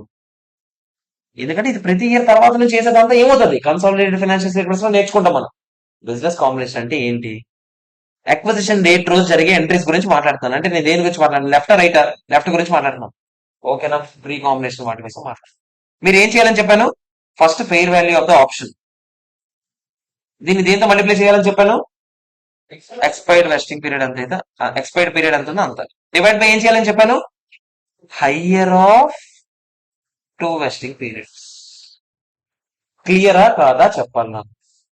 ఇక్కడ ఒక్కసారి చిన్న లాజిక్ ఉంది, ఒకసారి రండి. నేను ఇటు సైడ్ గురించి మాట్లాడుతున్నా, ఒకసారి జాగ్రత్తగా వినండి అందరూ. Pre combination, post combination. Pre combination ఏమవుతుందని చెప్పాను ఇప్పుడే? Treated as a part of what? Purchase consideration అయినా కాదా? ఫెయిర్ వాల్యూ ఆఫ్ ఎలా లెక్కెట్టాలంటే మీకు ఏం చెప్పాను? Fair value of original awards. Original awards అంటే పార్లర్ ఇచ్చాడు కదా, దీపక్ గడ్ ఇచ్చాడు కదా. దీపక్ గడ్ ఇచ్చాడు కాబట్టి నేను ఆడి వాల్యూ మీద లెక్కెడుతున్నాను. ఇంటూ ఏం చేశాను? Expired vesting period divide by higher of both vesting periods అయినా కాదా. ఎంట్రీ కూడా ఏం చెప్పాను చెప్పండి? Assets to liabilities to cash to SBP reserve అని వచ్చింది. ఒప్పుకుంటారా లేదా? క్లియరా కాదా? ఇప్పుడు జాగ్రత్తగా వినండి, చిన్న పాయింట్ ఉంది. ఏదో లైట్ తీసుకుంటాం, చిన్న పాయింట్ అనుకుంటా, కానీ అక్కడ చాలా మీనింగ్ ఉంది. పోస్ట్ కాంబినేషన్ లెక్కెట్టేటప్పుడు మీకు ఏం చెప్పాను? అందులో నుంచి మైనస్ చేసేంద్రా నన్ను సార్. అక్కడ ఇప్పుడు తెగింది రెండిట్లో 40 రూపాయలు fair value of the option అయితే, అవునా కదా? కానీ మీరు ఆలోచించండి లాజికల్ గా. ఇప్పుడు వాడి షేర్ కి నా షేర్ కి ఒకేలాగా వర్త్ ఉండదా ఏంటి? ఉండదు కదా. వాడి fair value of the option, నా fair value of the option ఒకేలాగా ఉండాలని రూల్ ఉందా ఏంటి? లేదు కదా. అవునా కాదా చెప్పండి. అందుకని ఫస్ట్ వాడిది లెక్కెట్టినప్పుడు వాడిది లెక్కెడుతున్నాం కాబట్టి, వాడి దాంట్లో ఎంత వేసాడో అని లెక్కెడుతున్నాం కాబట్టి వాడితే వాడండి. కానీ సెకండ్ వాడిది లెక్కెట్టేటప్పుడు మీరు ఏం చేస్తారు చూడండి. First fair value of replacement awards ఎంతో చూడాలి. ఫర్ ఎగ్జాంపుల్ నా అవార్డు తాలూకు వాల్యూ 50 రూపీస్ అనుకోండి. ఫస్ట్ 50 ఏంటి అంటే ముందు అది లెక్కెట్టేయండి. అది లెక్కెడితే ఎంత వచ్చింది? దానికి 16 రూపీస్ వచ్చిందా? అవునా కదా చెప్పండి. వాడి 16 వేసాక నాది కళ్ళు మూసుకుని దానికి ఎంత ఇస్తారు? 24 వేస్తారు. ఎందుకు? నాది కూడా 40 అని తీసుకున్నారు కాబట్టి. కానీ నాది 40 కాదు 50 అనుకోండి. మీరు ఎంత వేయాలి అప్పుడు? 50 మైనస్ 24 ఎంత? 36 నా దాంట్లో రికాగ్నైజ్ చేయాలి. ఎందుకు? ఈ ఎక్స్ట్రాగా పెరిగిన వాల్యూకి రీజన్ ఎవరు? నా కంపెనీయే కదా. మరి దీని మీద భరించాల్సిందేనా, ఎంజాయ్ చేయాల్సిందేనా? ఏదైనా ఎవడు? నేనే కదా. అవునా కాదా చెప్పండి. అర్థమైందా లేదా? ఇప్పుడు ఫర్ ఎగ్జాంపుల్ ఇక్కడ 50 వేసాం అనుకోండి, దాని అర్థం ఏంటి? 26 పడాల్సిన దగ్గర ఎంత పడుతుంది? 16 పడాల్సిన దగ్గర ఎంత పడుతుంది? 26 పడుతుందా లేదా చెప్పండి. అంటే మామూలుగా 16 సారీ, అవతలది 40, అవతలది 16 కదా. అవతలది 16 అయితే నేను ఏం చెప్పాను ముందు? మామూలుగా 40 మైనస్ 16 అంటే ఎంత? 24 పడాల్సిన దగ్గర ఇప్పుడు ఎంత పడుతుంది? 50 మైనస్ 16 అంటే ఎంత? 34. మామూలుగా 24 ఎంజాయ్ చేయాలి నువ్వు, కానీ నీ ఆప్షన్ ఎక్కువ, నీ వర్త్ ఎక్కువ. మరి అలాంటప్పుడు ఎక్స్ట్రాగా 10 రూపాయలు భరిస్తున్నావా లేదా నువ్వు ఆ కంపెనీకి? ఎక్స్ట్రాగా 10 రూపాయలు భరిస్తున్నావు లేదా ఎంప్లాయ్ మీద? అవునా కదా? ఆ 10 రూపాయలు నువ్వే కదా నీకు చెందిందే కదా. అందుకే నీ పీఎంఎల్లోకి వెళ్ళడం కరెక్ట్ కదా. అందుకే నా 34 ఎందులోకి వెళ్ళింది? ఇందులోకి వెళ్ళింది. అంటే 24 కి 34 కి డిఫరెన్స్ అంతా మొత్తం ఎందులో రికార్డ్ అయింది? నా దాంట్లోనే పోస్ట్ కాంబినేషన్ నుండి రికార్డ్ అయింది. చూడండి. ఓకేనా కాదా? అర్థమైంది లేదా? ఫర్ ఎగ్జాంపుల్ తగ్గింది అనుకుందాం. తగ్గినా కూడా ఎవరి వల్ల తగ్గింది? నా వల్లే కదా తగ్గింది. ఈ పెంట అయినా లాభం అయినా ఏదైనా నా దాంట్లోనే జరగాలి, ఆడదానికి సంబంధం లేదు. ఓకేనా కాదా? అర్థమైందా లేదా? అందుకే నాది లెక్కెట్టేటప్పుడు ఎలా లెక్కెడతాము? కొత్త అవార్డ్స్ తాలూకా వెయిర్ వాల్యూ అంతా లెక్కెడతాం. మైనస్ ప్రీ కాంబినేషన్ ఎంత ఉందో తీసేయండి. అదే 50 అయితే 50, ఇప్పుడు నేను ఇందాక చెప్పాను కదా, 50 అయితే 50, 30 అయితే 30, 40 అయితే 40 మైనస్ ఆడిది మాత్రం మారదు. ఆడిది ఎంత లెక్కెట్టాం కదా 16 అని, ఎంత వస్తాం? దీనికి ఎంట్రీస్ ఏం పడతాయని చెప్పాను, ఫ్యూచర్ లో పడతాయి. ఏమని పడతాయి? Employee benefit expenses to SBP reserve. ఓకేనా కాదు? అవుంది. ఇందాక నేను చెప్పాను కదా 16 కన్నా తక్కువ అయ్యే ఛాన్స్. ఇప్పుడు ఫర్ ఎగ్జాంపుల్ ఇక్కడ మరీ 15 వస్తా రావచ్చు. అప్పుడు నువ్వు ఇంకేం చేయలేవు. అప్పుడు మొత్తం వాళ్ళు రికార్డ్ చేస్తున్నట్టే. ఇంకా నీ దాంట్లో రికార్డ్ చేయడానికి ఏం లేదన్నా చేసినట్టే, ఇంకేం చేయలేం దాన్ని నువ్వేం చేయలేవు. అది డైరెక్ట్ గా అలా వేసినట్టు. ఆ ఫస్ట్ ఎంట్రీ అయితే ఖచ్చితంగా పడాలి. పోస్ట్ ప్రీ కాంబినేషన్ ఎంట్రీ లెక్కలో ఏది ఎటువంటి చేంజ్ ఉండదు, అది రికార్డ్ చేస్తావు. పోస్ట్ కాంబినేషన్ కి ఇంకేం చేయడానికి ఏం లేకపోతే ఓకేనా కాదా చెప్పండి. అర్థమైందా లేదా? అర్థమైతే కాన్సెప్చువల్ గా అర్థం చేసుకోండి. అర్థం కాకపోతే గుడ్డిగా ఒక ఫార్ములా ఉంది. ఏంటది? ప్రీ కాంబినేషన్ అయితే ఏంటి? First fair value of the option into ఏం చేస్తారు చెప్పండి, ఎక్స్పైర్ అయిపోయిన ఇయర్స్ డివైడెడ్ బై ఏం చేస్తారు చెప్పండి, higher of original vesting period or new vesting period. Post combination ఏం వేస్తారు చెప్పండి, కొత్త రివార్డ్ తాలూకా వాల్యూ మైనస్ ఆల్రెడీ ప్రీలో వేసిన వాల్యూ. క్లియరా కాదా చెప్పండి. పాతోడిదైతే ఎక్కడికి వెళ్తుంది, పర్చేస్ కన్సిడరేషన్ లో భాగంగా బిజినెస్ కాంబినేషన్ ఎంట్రీలోకి వెళ్ళిపోతుంది. మనది ఎక్కడికి వెళ్తుంది చెప్పండి, నెక్స్ట్ ఇయర్ నుంచి ఎంప్లాయ్ బెనిఫిట్ ఎక్స్పెన్సెస్ రూపంలో వెళ్తుంది. ఓకేనా కాదా? అర్థమైందా లేదా చెప్పాలి. క్లియరా కాదా? సో ఇది మ్యాటర్. ఇది ఇక్కడ హిందీలో ఎక్స్ప్లెయిన్ చేశాడు.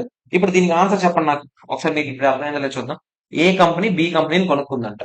రీప్లేస్ ద ఎగ్జిస్టింగ్ అవార్డ్స్ అంటే replacement awards, non replacement awards. Replacement awards original vesting period ఎంతంట, 6 years. అందులో ఎన్ని ఇయర్స్ అయిపోయాయంట, 2 years. న్యూ వెస్టింగ్ పీరియడ్ ఎంత ఇచ్చామంట, ఇక్కడ నుంచి 3 years అంట. అంటే మొత్తం న్యూ వెస్టింగ్ పీరియడ్ ఎంత చెప్పండి, new vesting period 5 years. Original vesting period ఎంత, 6 years అయినా కాదా చెప్పండి. ఆడు ఏమడుగుతున్నాడు, లెక్కటండి అని అడుగుతున్నాడు. ఏం చెప్పండి, ఫస్ట్ మీరు ఏం చేస్తారు, ఒరిజినల్ అవార్డ్స్ వాల్యూ ఎంత, 600 ఇంటూ మీరు ఏం చేస్తారు చెప్పండి, ఎక్స్పైరీ పీరియడ్ ఎంత, 2 years అయిపోయా లేదా, 2 డివైడ్ బై ఏం చేస్తారు చెప్పండి, 6 ఆ 5 సిక్స్ 600 ఇంటూ 2/6 ఎంత, ఎంత 200. ఈ 200 తీసుకెళ్ళి ఎక్కడ వేస్తారు చెప్పండి, పర్చేస్ కన్సిడరేషన్ లో భాగంగా ఏమని పడుతుంది, 2 SPP రిజర్వ్ అని మొత్తం ఎంట్రీలో పడుతుంది. ఓకేనా కాదా? ఇటు సైడ్ మరి వద్దామా, ఇటు సైడ్ పరిస్థితి ఏంటి చూద్దామా. ఇటు సైడ్ ఏంటి మ్యాటర్, న్యూ వెస్టింగ్ అదే sorry post combination period. Post combination period కి ఎలా లెక్కటాను, కొత్త రివార్డ్స్ ఎంత చూడాలి. కొత్త రివార్డ్స్ ఎంత, 700. ఆల్రెడీ ఆడంతా రికాగ్నైజ్ చేశాడు.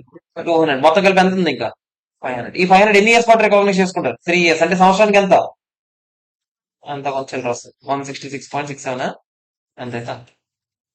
అర్థమైందా లేదా చెప్పండి, క్లియరా కాదా?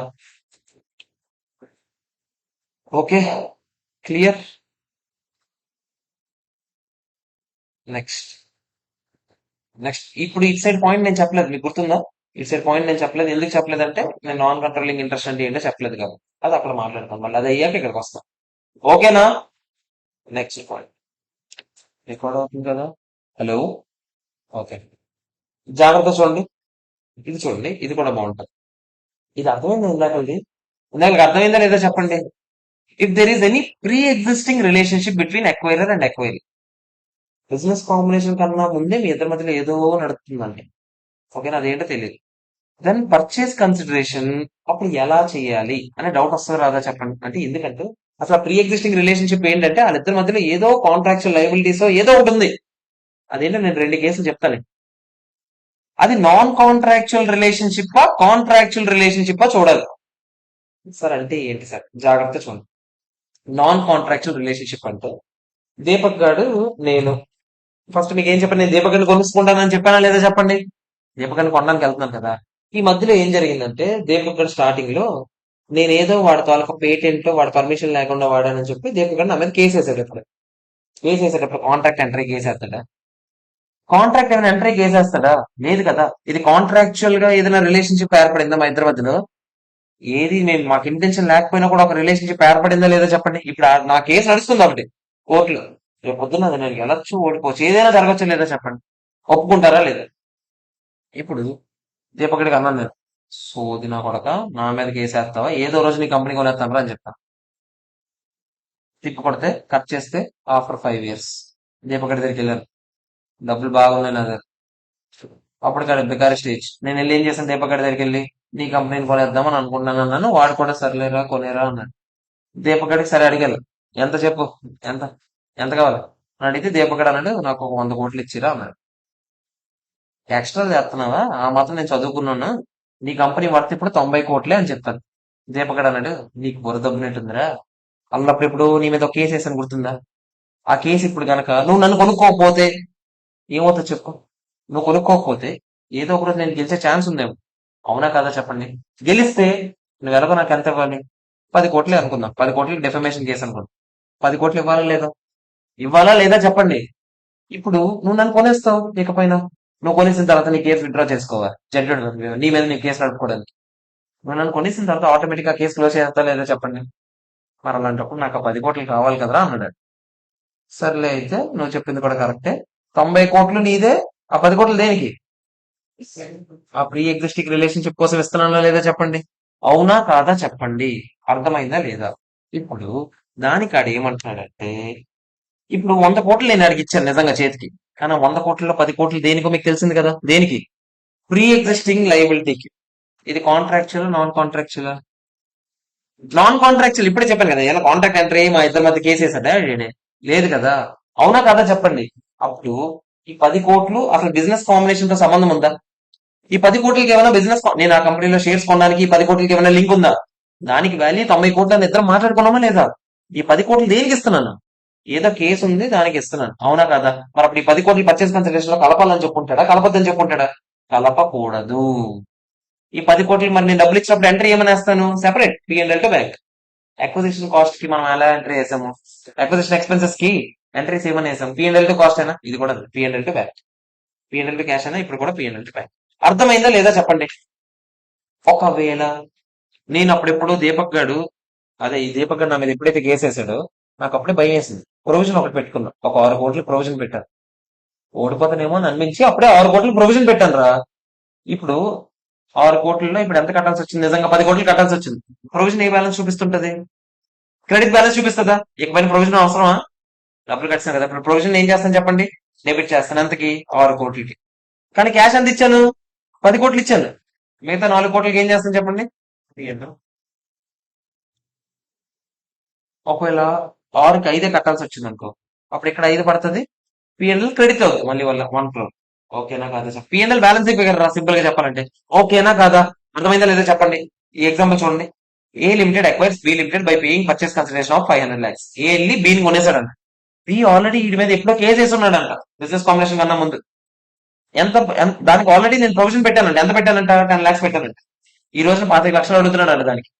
అంటే 500 lakhs పర్చేస్ కన్సిడరేషన్ లో 25 లక్షలు తీసేయాలా లేదా చెప్పండి. అవునా కాదా చెప్పండి. ఎందుకు? 500 lakhs లో 25 లక్షలు సెపరేట్. దేనికోసం? అది ఆ లైబిలిటీ కోసం. ఓకేనా కదా? 25 లక్షలకి ఎంట్రీ ఏమనుకున్నాము? మామూలుగా అయితే P&L టు క్యాష్, కానీ ప్రొవిజన్ ఉంది కదా, ప్రొవిజన్ క్లోజ్ చేయాలా లేదా? ప్రొవిజన్ డెబిట్ 10, టు క్యాష్ ఏమో 25. మరి బ్యాలెన్స్ పేరు దేనితో వస్తాం? అర్థమైందా లేదా చెప్పండి. అర్థమైందా లేదా? క్లియరా కాదా చెప్పండి. అరే మీకు అర్థమవుతున్నాయి కదా. అర్థమవుతుందా లేదా నాకు అర్థం కావట్లేదు, అందుకని చెప్పి. ఆహా, అలా ఏం లేదు. నాకు భయం వేసింది అనుకో, ఒక కేసు వేసినప్పుడు ప్రొవిజన్ పెట్టుకోవచ్చా లేదా? పెట్టుకుంటాను. Prudence concept. నీకు ట్యాక్స్ కోసం ప్రొవిజన్ ఇస్తాడా, ఎలా చేయడా నాకు పక్కన పెట్టు. బుక్స్ లో అయితే నేను ప్రొవిజన్ పెట్టుకోవచ్చా లేదా? పెట్టుకున్నాను. ఆ కేసు ఓడిపోవచ్చు. నేను కంటింజెంట్ లైబిలిటీ అని రాస్తానా లేదా కింద? ఒకవేళ కంటింజెంట్ లైబిలిటీ అనుకో కింద రాస్తాను. అది ఒకవేళ లైబిలిటీ అయ్యేలాగా ఉందని మన లాయర్ చెప్పాడు అనుకో, నేను దాని ప్రొవిజన్ పెట్టుకుంటాను కదా.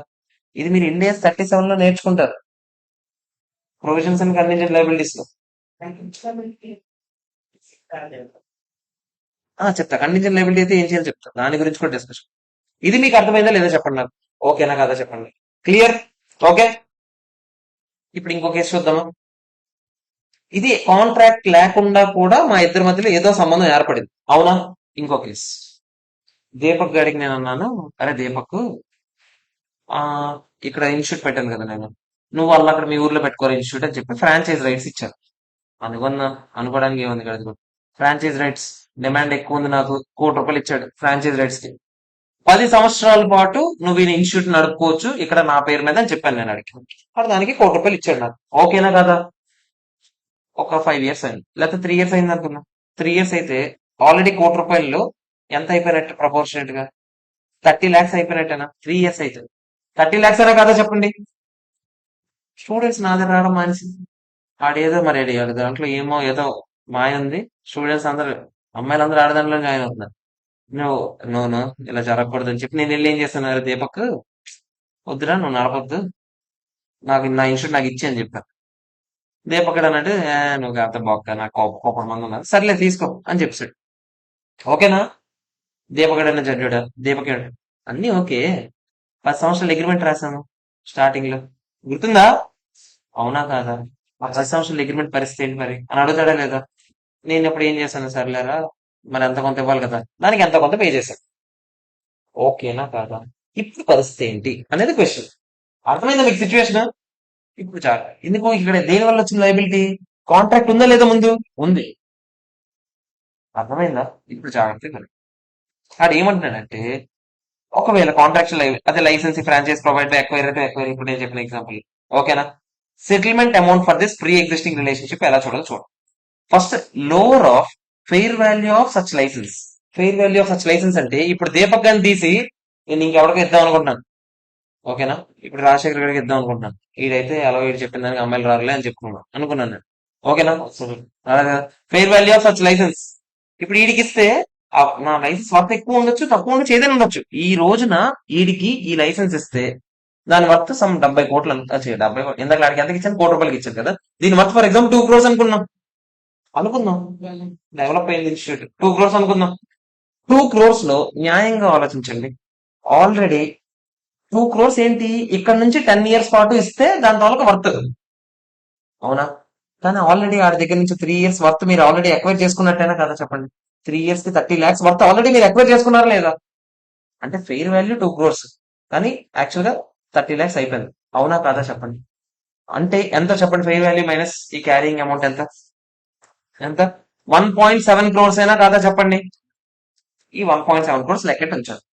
నేను ఏం చేశాను, fair value of the license అంటే ఇదే లైసెన్స్ నేను తీసుకెళ్లి బయట వాడికి అమ్మితే ఒకవేళ ఈ రోజులో మార్కెట్ లో ఎంత వాల్యూ వస్తుందో లెక్కెట్టాను. నా నుంచి ఏది తీసాను నేను, అవతల వాడి బుక్స్ లో ఎక్వైరీ, నేను కదా ఎక్వైరీ, మళ్ళీ ఎక్వైరీ చేసుకుంటాను కదా. ఎక్వైరీ బుక్స్ లో క్యారింగ్ అమౌంట్ ఎంత ఉందో చూసాను. సారీ, క్యారింగ్ అమౌంట్ ఎంత ఉంటుంది అప్పుడు? 70 lakhs కదా ఉంటది. అంతేనా కాదా చెప్పండి. అంతేనా కాదా? అంటే ఇక్కడ సింపుల్, ఇక్కడ నుంచి 10 years, సారీ ఇక్కడ నుంచి 7 years కి, ఇక్కడ నుంచి 7 years కి 2 crores. ఓకేనా? ఇప్పుడు అందుకే 7 years పాటు వీడికి ఇవ్వకపోయినా కూడా, ఒకవేళ రాజశేఖర్ గారికి ఇవ్వకపోయినా కూడా, దీపక్ గారి దగ్గర నుంచి నాకు 70 lakhs వచ్చి ఉండేదా కాదా చెప్పండి. ఎక్స్ట్రాగా వచ్చే లాభం 7 years కి. ఫస్ట్ మీరు ఇక్కడ చూడండి, నేను ఏమన్నానంటే ఫస్ట్ ఫస్ట్ దీపక్ గారితో ఎంటర్ అయ్యాను కాంట్రాక్ట్. ఓకేనా? దీపక్ గారితో ఎంటర్ అయినప్పుడు ఏం చెప్పాను, 10 years ఎంత అని చెప్పాను, 1 crore అని చెప్పాను. అంటే పర్ ఇయర్ కి ఎంత? ఇంచుమించు 10 lakhs, అంతేనా కదా చెప్పండి. ఇంచుమించు ఎటు కదా 10 lakhs అయినా కదా చెప్పండి. ఆ. ఇప్పుడు నాకు కొత్తగా నేను రాజశేఖర్ గారితో ఎంటర్ అయినప్పుడు ఏం చెప్పాను, 3 years అయిపోయింది ఆల్రెడీ, 3 years ఎక్స్పైర్డ్. నేను ఇప్పుడు ఏం చూడాలి, ఇంకా దీనికి ఎంత లైఫ్ ఉంది, 7 years ఉందా? ఈ 7 years కి నేను ఇప్పుడు కనుక మార్కెట్ లో ఎవరికైనా ఇస్తే నాకు ఎంత ఇస్తారో చూడాలి. ఓకేనా కదా చెప్పండి. ఈ 7 years కి నాకు ఎంత వస్తుందంటే, ఫర్ ఎగ్జాంపుల్ 2 crores వస్తుందని అనుకుందాం. 2 crores లో ఒకవేళ మీరు ఇవ్వకపోయినా కూడా ఎంత వచ్చి ఉండేది, మీరు ఇప్పుడు ఫ్రెష్ గా ఇవ్వకపోయినా కూడా వీడి దగ్గర నుంచి పర్ ఇయర్ 10 lakhs లాభం వచ్చిండేదా కాదా చెప్పండి. అంటే ఎక్స్ట్రాగా వచ్చిన లాభం లెక్కెడుతున్నాను నేను. 2 crores మైనస్ 70 lakhs అంటే 1.3 crores అయినా కాదా చెప్పండి. ఇదే కదా ఎక్స్ట్రాగా వచ్చిన లాభం, అవునా కాదా చెప్పండి. ఇది లెక్కెట్టాక ఆర్ దీపక్ గారికి నేను ఫస్ట్ లో ఎంటర్ అయినప్పుడు అగ్రిమెంట్ లో నేను చెప్పాను, అరే దీపక్, ఒకవేళ గనక కాంట్రాక్ట్ మధ్యలో ఆపేస్తే ఎంతైతే అన్ఎక్స్పైర్డ్ అమౌంట్ ఉంది, ఎంత అన్ఎక్స్పైర్డ్ అమౌంట్ ఉంది, 70 lakhs అయినా కాదా, దానికి ఒక 30% యాడ్ చేసి పే చేస్తాను కాంట్రాక్ట్ లో రాసుకున్నాను. కాంట్రాక్ట్ లో స్టార్టింగ్ లో కాంట్రాక్ట్ ఎంటర్ అయ్యాం కదా 10 సంవత్సరాలకి, అప్పుడు ఒకటి రాశాను, ఏమని రాశానంటే దీపక్, మధ్యలో ఎప్పుడైనా సరే కాంట్రాక్ట్ ఆపేస్తే అప్పటికి ఇంకా ఎంత అమౌంట్ అయితే పెండింగ్ ఉందో, ఎంత అమౌంట్ పెండింగ్ ఉంది, 3 years అయింది, 7 years కంటే ఎంత పెండింగ్ ఉంది, 70 lakhs. ఆ పెండింగ్ అమౌంట్ కి 30% యాడ్ చేసి, మరి నేను మధ్యలో కాంట్రాక్ట్ క్యాన్సిల్ చేస్తున్నాను కదా, పెనాల్టీ ఎంత కొంత కట్టాలా, ఆ 30% యాడ్ చేసి మరి కడతానరా అని చెప్పాను. అంటే 70 lakhs ప్లస్ 30% ఎంత చెప్పండి, 91 lakhs. అంతేనా కాదా చెప్పండి. ఇప్పుడు ఈ 91 lakhs లెక్కెట్టి ఉంచాలి. రెండు మీకు అర్థమయ్యా? ఒకటేమో కాంట్రాక్ట్ క్యాన్సిల్ చేసినందుకు గాను వారికి కట్టాల్సిన అమౌంట్ ఇంక్లూడింగ్ పెనాల్టీ, ఇంకోటేమో కొత్తగా ఈ రోజు మార్కెట్ లోకి వెళ్ళి ఫ్రెష్ గా ఇచ్చాను అనుకోండి, 2 crores మైనస్ ఏదది 70 lakhs, ఎంత? 1.3 crores. మామూలుగా మీరు ఎలా ఆలోచిస్తారు, ఎక్స్ట్రాగా వచ్చే లాభం 1.3 crores. ఎక్స్ట్రాగా వచ్చే ఖర్చు ఎంత? 91 lakhs. అప్పుడు నేను ఏమని ఆలోచిస్తాను? లాభమే ఎక్కువ వస్తుంది, క్యాన్సిల్ చేసేయడం బెటర్ అనుకుంటా. మామూలుగా ఒకసారి ఇందాక అమ్మాయిల ఎగ్జాంపుల్ తీసాను. ఇప్పుడు నేను ఏమంటున్నాను? నేను అంటుంది ఈ రోజు మార్కెట్ లోకి వెళ్ళినా కూడా నాకు 1.3 crores వర్త్ వస్తుంది. ఎక్స్ట్రాగా వచ్చే లాభం అదే కదా. ఎక్స్ట్రాగా నాకు అయ్యే ఖర్చు అంతా వీడికి ఈ రోజు క్యాన్సిల్ చేసేయాలి 91 lakhs. అంతేనా కదా చెప్పండి? ఒప్పుకుంటారా లేదా? క్లియరా కాదా చెప్పండి? ఇప్పుడు నేను ఏమంటున్నానంటే ఈ రెండు అమౌంట్స్ లో ఏదైతే లోవర్ వచ్చిందో, ఏ అమౌంట్ అయితే లోవర్ వచ్చిందో అంటే ఇప్పుడు 91 lakhs ఆర్ 1.3 crores ఎంత? 91 lakhs అయినా.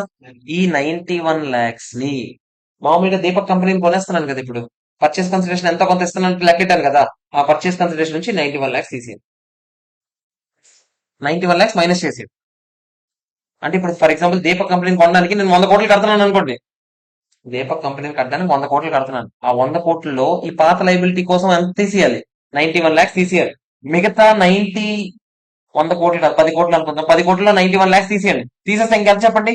9.09 crores ఉందా? ఈ 9.09 crores పర్చేస్ కన్సిడరేషన్. ఈ 91 lakhs మామూలు ఎక్స్పెండిచర్ బుక్ చేస్తాను చూడండి ప్రతి ఇయర్, P&L టు క్యాష్. ఓకేనా కాదా? మళ్ళీ ఒకసారి డీటెయిల్డ్ గా రెండు చెప్తున్నాను, ఒకసారి వినండి. నేను ఏం చెప్పాను ఫస్ట్? దేని గురించి మాట్లాడుతున్నాను నేను?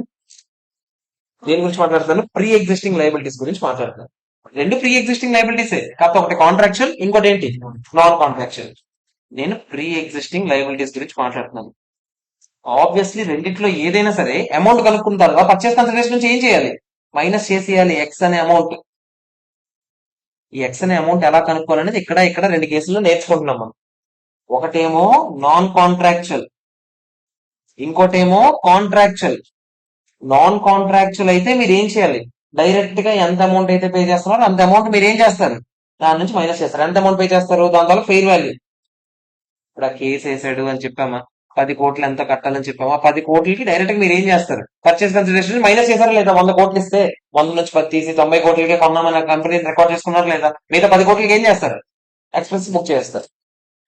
సేమ్ కేసు ఇటు సైడ్ కూడా నేనేం చెప్తున్నాను? కాంట్రాక్చువల్ లైబిలిటీ అయితే మీరు ఆ అమౌంట్ కనుక్కునే విధానం ఒకటి చెప్పాను. ఏం చెప్పాను?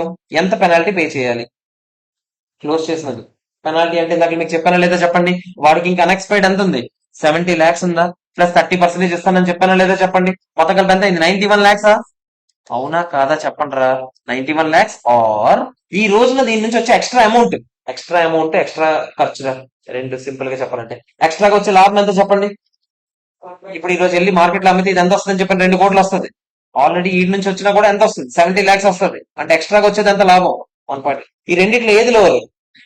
91 lakhs మీరు ఏం చేస్తారు? ఎక్స్పెన్స్ బుక్ చేసి 91 lakhs ఎక్స్పెన్స్ బుక్ చేస్తే దీనికి P&L టు క్యాష్ పడుతుందా? ఎంత పడుతుంది? 91 lakhs to 91 lakhs. For example ఈ కంపెనీ కొన్నాను, మీకు 10 కోట్లు ఇచ్చారనుకోండి. ఆ 10 కోట్లలో 91 lakhs ఇక్కడికి వెళ్ళిపోయింది. మామూలుగా 10 కోట్లు ఇచ్చి ఒక కంపెనీని కొంటే మీరు ఎంట్రీ ఏమని వేస్తారు? Assets to cash. 10 కోట్లు టు 10 కోట్లు. అంతేనా కాదా చెప్పండి? అవునా కదా? ఇప్పుడు ఆల్రెడీ 10 కోట్లలో 91 lakhs ఇక్కడికి వెళ్ళిపోయింది కదా. అవునా కదా? ఇప్పుడు ఇది తగ్గించేయండి ప్రపోర్షనేట్ గా. ఎంత తగ్గించేస్తారు? 9.09, 9.0. ఓకేనా కాదా? అర్థమైందా లేదా చెప్పండి? మ్యాట్.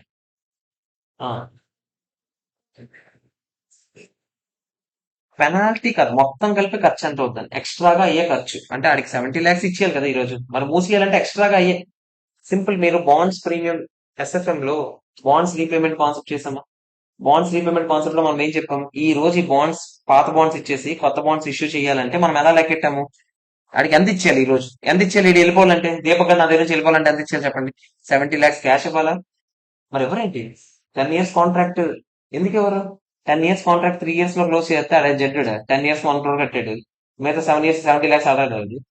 ఆ 70 lakhs ఎలాగో ఇవ్వాలి. ఆ వచ్చుంటది, స్టార్టింగ్ లోనే తీసుకుంటాను కదా. 1 crore తీసుకున్నాను, అందుకని ఈ బాధ అంతా.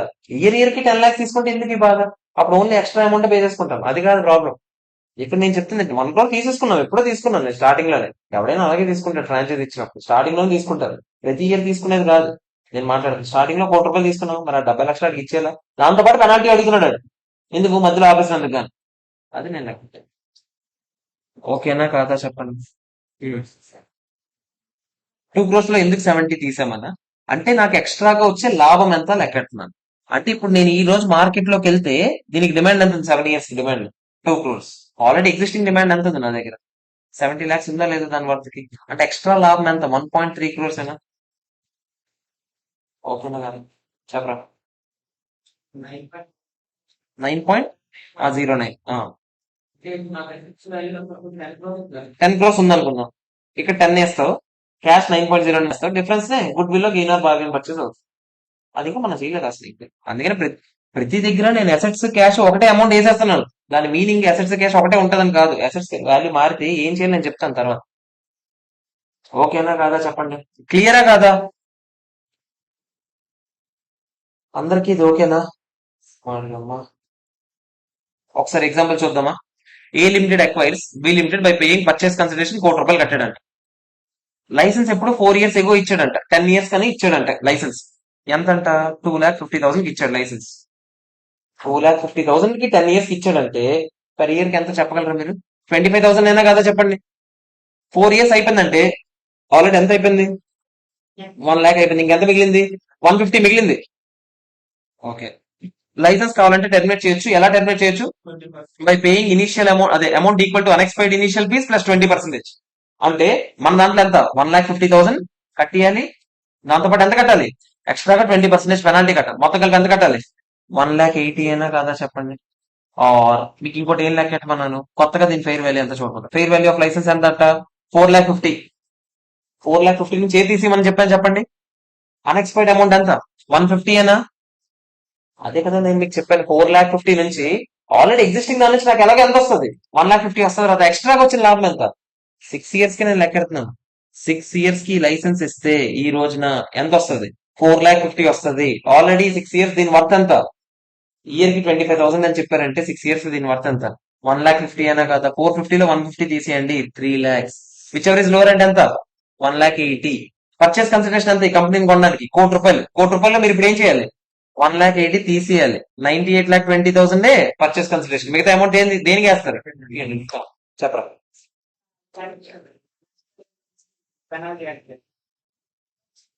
మాట్లాడుకున్నారు. ఆబ్వియస్లీ ఎవడైనా అదే అంటాడు. అంటే ఏంటి? మొత్తం అమౌంట్ కట్టడం ఎవడు అలా మాట్లాడకూడదు. ఎందుకంటే ఇప్పుడు 3 సంవత్సరాలు ఎంజాయ్ చేసావా మరి ఫ్రాంచైజ్ ని? మరి కనీసం 3 సంవత్సరాల డబ్బులు కూడా ఇవ్వని ఉంటావు. అలా రాసుకుంటే ఒకవేళ రాసుకో, నీ ఇష్టం. కండిషన్ ఏం కాదు. కాంట్రాక్ట్ లో మీరు ఎలా రాసుకున్నారు అలాగా. ఇది ఏమంటాడు? వీళ్ళు ఎక్కడ కాంట్రాక్ట్ లో రాసుకున్నారు ఏమని? By paying an amount equal to unexpired initial fees plus 20. ఎవడైనా అలాగే రాస్తారు. ఎందుకు? ఆల్రెడీ 7 years 3 years ఎంజాయ్ చేసావా? 4 years ఎంజాయ్ చేసావా? ఈ కేసులో 4 years ఎంజాయ్ చేసావా? ఇంకా 6 years కదా నీ బాగా. ఆ డబ్బులు ఇచ్చేస్తాను. ఇంకా ఏమిస్తున్నావు కాబట్టి దాంతో పాటు ఏమి ఇస్తాను అంటున్నాను, పెనాల్టీ కూడా ఇస్తాను. ఓకేనా కాదు? అర్థమైందా లేదా చెప్పండి? క్లియర్? ఫ్యూజ్ ఎగిరిందా? 5 నిమిషాలు ఆపనా? చెప్పండి. ఉన్నారు కదా అందరూ? ఉండే ఉంటారు. 5 నిమిషాలు ఆపుతారు. పెద్ద స్టెప్ అయిపోయిందిరా. చిన్న చిన్న స్టెప్ ఉన్నాయి. ఏం? అంతే. ఫ్రాంచైజీకి ఇచ్చేస్తే ప్రాబ్లం లేదు. అది ఫ్రాంచైజీ మాత్రమే. మన నేమ్ మీద నడిచినా కూడా ఓనర్ ఎవడైతే కాదు, వాళ్ళు ఓన్. మరి ఇప్పుడు ఆ బిజినెస్ కొనిద్దాం. పేరు బ్రాండ్ నేమ్ మనది ఉంటది. కంపెనీ నేమ్ వేరే దాంట్లో రిజిస్టర్ అవుతున్నాను. ఇప్పుడు టీ షాప్ పెడదాం అనుకున్నాం, చాయ్ టైం అని పెడదాం అనుకున్నాం. చాయ్ టైం ఆల్రెడీ ఉందా? నేను ఫ్రాంచైజ్ కొనుక్కున్నాను అనుకో. ఇప్పుడు దేవి కంపెనీ అని కంపెనీ ఇన్కార్పొరేట్ చేసుకుంటా. దానికి బ్రాండ్ నేమ్ నా దానిలో షాప్ కూడా ఏంటి? చాయ్ టైం అంతే. అంతకుమించి నేను ఇండివిజువల్ ఎస్సీ నా డబ్బులు నేనే కట్టుకుంటా ట్యాక్స్. బయట బ్రాండ్ నేమ్ ఒకటే తీసుకుంటాను నేను అంతే.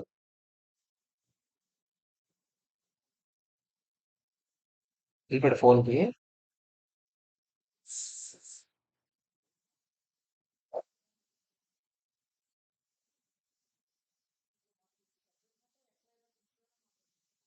నేను ఎక్వైరీ బుక్స్ గురించి మాట్లాడు. ఎందుకంటే ఎక్వైరీతో మనకు సంబంధం లేదు. ఎక్వైరీ బుక్స్ నేర్చుకుంటాం. అదే ఇండివిజువల్ ఫైనాన్షియల్ స్టేట్మెంట్స్ తయారు చేస్తాం. అప్పుడు ఎంత డీప్ చెప్పలేదు రోషిని అని.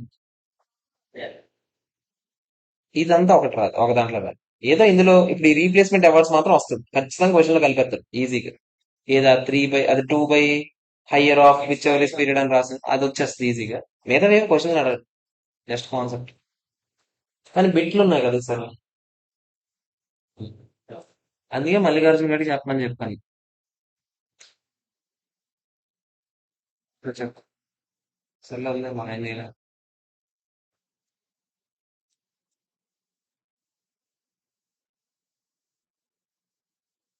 ఈఎంఐ ఫైనల్ ఫస్ట్ ఏం చెప్పినప్పుడు బిజినెస్ కాంబినేషన్ డైరెక్ట్గా వెళ్ళిపోయాను ఫండ్స్ లో. ఆ సమ్మకి ఎంత కావాలో అని చెప్పిస్తే వెళ్ళిపోయారు. వాళ్ళు పాస్ అయిపోయినారు వాళ్ళు. మళ్ళీ ఎగ్జామ్షన్ వాళ్ళ సాత్వికకి ఎగ్జామ్షన్ అనుకుంటా సిఎఫ్. ఆ పేపర్ రాడ్ లాగా ఇచ్చాడు అసలు మళ్ళీ సీఎం ఫైన్. పాస్ అయిపోయారు. ఇది రాయలేదు. ఆవేశం లాస్ట్ మినిట్ ఫ్లాగ్ పెట్టి.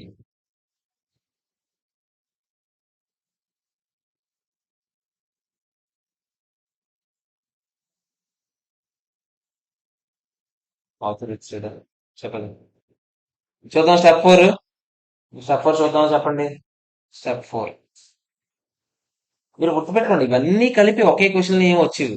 అంత చచ్చిపోతారు ఎవడైనా ఒకే క్వశ్చన్ లేదు. ఇందులో ఒక్కొక్క ముక్క ఒక్కొక్క దగ్గర వాడతాం. ఇండివిజువల్ గా క్వశ్చన్ వస్తే మాత్రం దాని మీద పెద్ద క్వశ్చన్ వస్తుంది. ఓకేనా. స్టెప్ 3 ఏంటో చెప్పండి. ఇప్పటివరకు ఏం చేసాం? పర్చేస్ కన్సిడరేషన్ లెక్క పెట్టాం. ఓకేనా. Fourth step, identify the net assets taken over of enquiry company by enquiry. మీరు ఇందాక నుంచి ప్రతి దగ్గర అసెట్స్ డెబిట్ కొడేస్తున్నాం హ్యాపీగా. అవునా. అంత ఈజీ కాదు. ఇప్పుడు ఏమవుతుందో చూద్దాం. ఫస్ట్ అన్ని అసెట్స్ లైబిలిటీస్ ఏ వాల్యూకి రికార్డ్ చేయాలి? ఫెయిర్ వాల్యూకి రికార్డ్. మీరు ఎప్పుడైనా గుర్తుపెట్టుకోండి, బిజినెస్ కాంబినేషన్ జరిగింది అనుకోండి, బిజినెస్ కాంబినేషన్ సమ్ చేయడం ఇలా చేసేయచ్చు. కన్సాలిడేషన్ కానీ బిజినెస్ కాంబినేషన్ కానీ ఏ కాన్సెప్ట్ వాడకుండా చేసేయచ్చు గుడ్డిగా. అది నేను తర్వాత చెప్తాను అది ఎలా చేసేయచ్చు. అది లాస్ట్ లో నేర్చుకుంది. ఇప్పుడు మనకు అది పెద్ద సమ్ము చేయడం, 14 మార్క్స్ సమ్ము చేయడం. కానీ కాన్సెప్ట్ గురించి మాట్లాడండి. బిజినెస్ కాంబినేషన్ జరిగేటప్పుడు ఒక కంపెనీ ఇంకో కంపెనీని ఎక్వైర్ చేసుకుంటుంది. ఇది ఎక్కడే ఉంటుంది కదా. అవునా కదా చెప్పండి. అకౌంటింగ్ ఎక్వైరర్ ఎవడు? మళ్ళీ చెప్తున్నా, అకౌంటింగ్ ఎక్వైరర్ ఎవడో ఆడే ఇంపార్టెంట్ మనకి. అకౌంటింగ్ ఎక్వైరర్ తాలూకా అసెట్స్ లైబిలిటీస్ అన్ని బుక్ వాల్యూకే ఉంటాయి. ఎందుకంటే ఆయన ఎక్కడ కదలట్లేదు, స్థిరంగా ఉన్నాడు.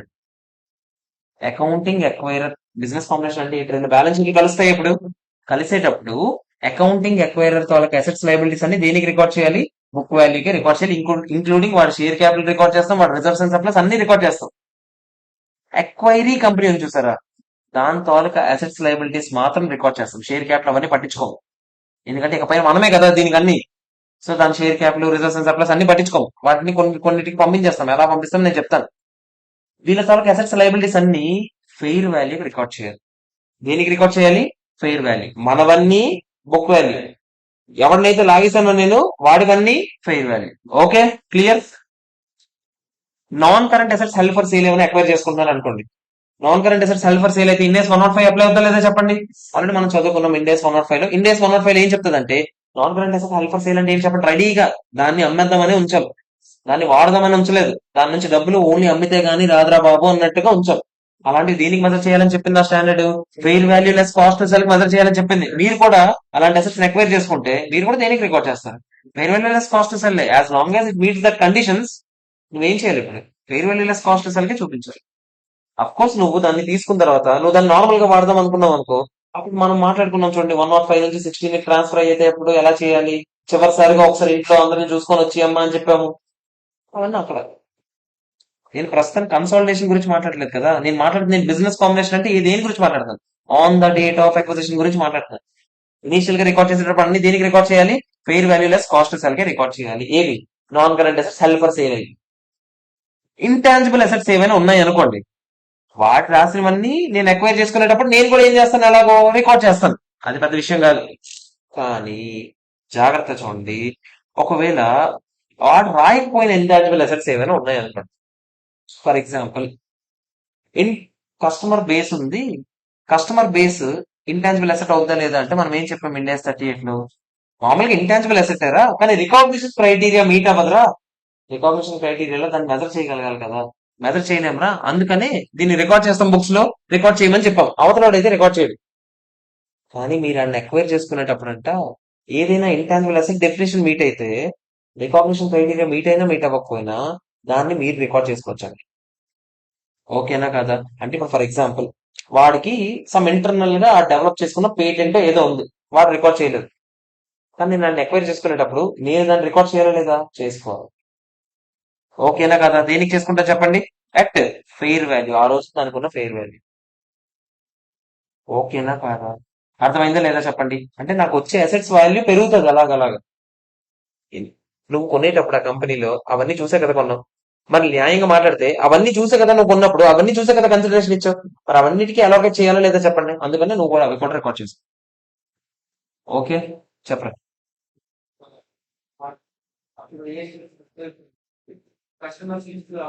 ఆ, చేయకూడదు కదా, ఇక్కడ చేయాలి. ఇక్కడ అక్విజిషన్ టైంలో నువ్వు వాడి తాలూకా కస్టమర్ బేస్ తీసుకున్నందుకు కానీ ఇంటర్నల్ గా అసెట్ ఏదైనా వచ్చింది అనుకో చేసుకో.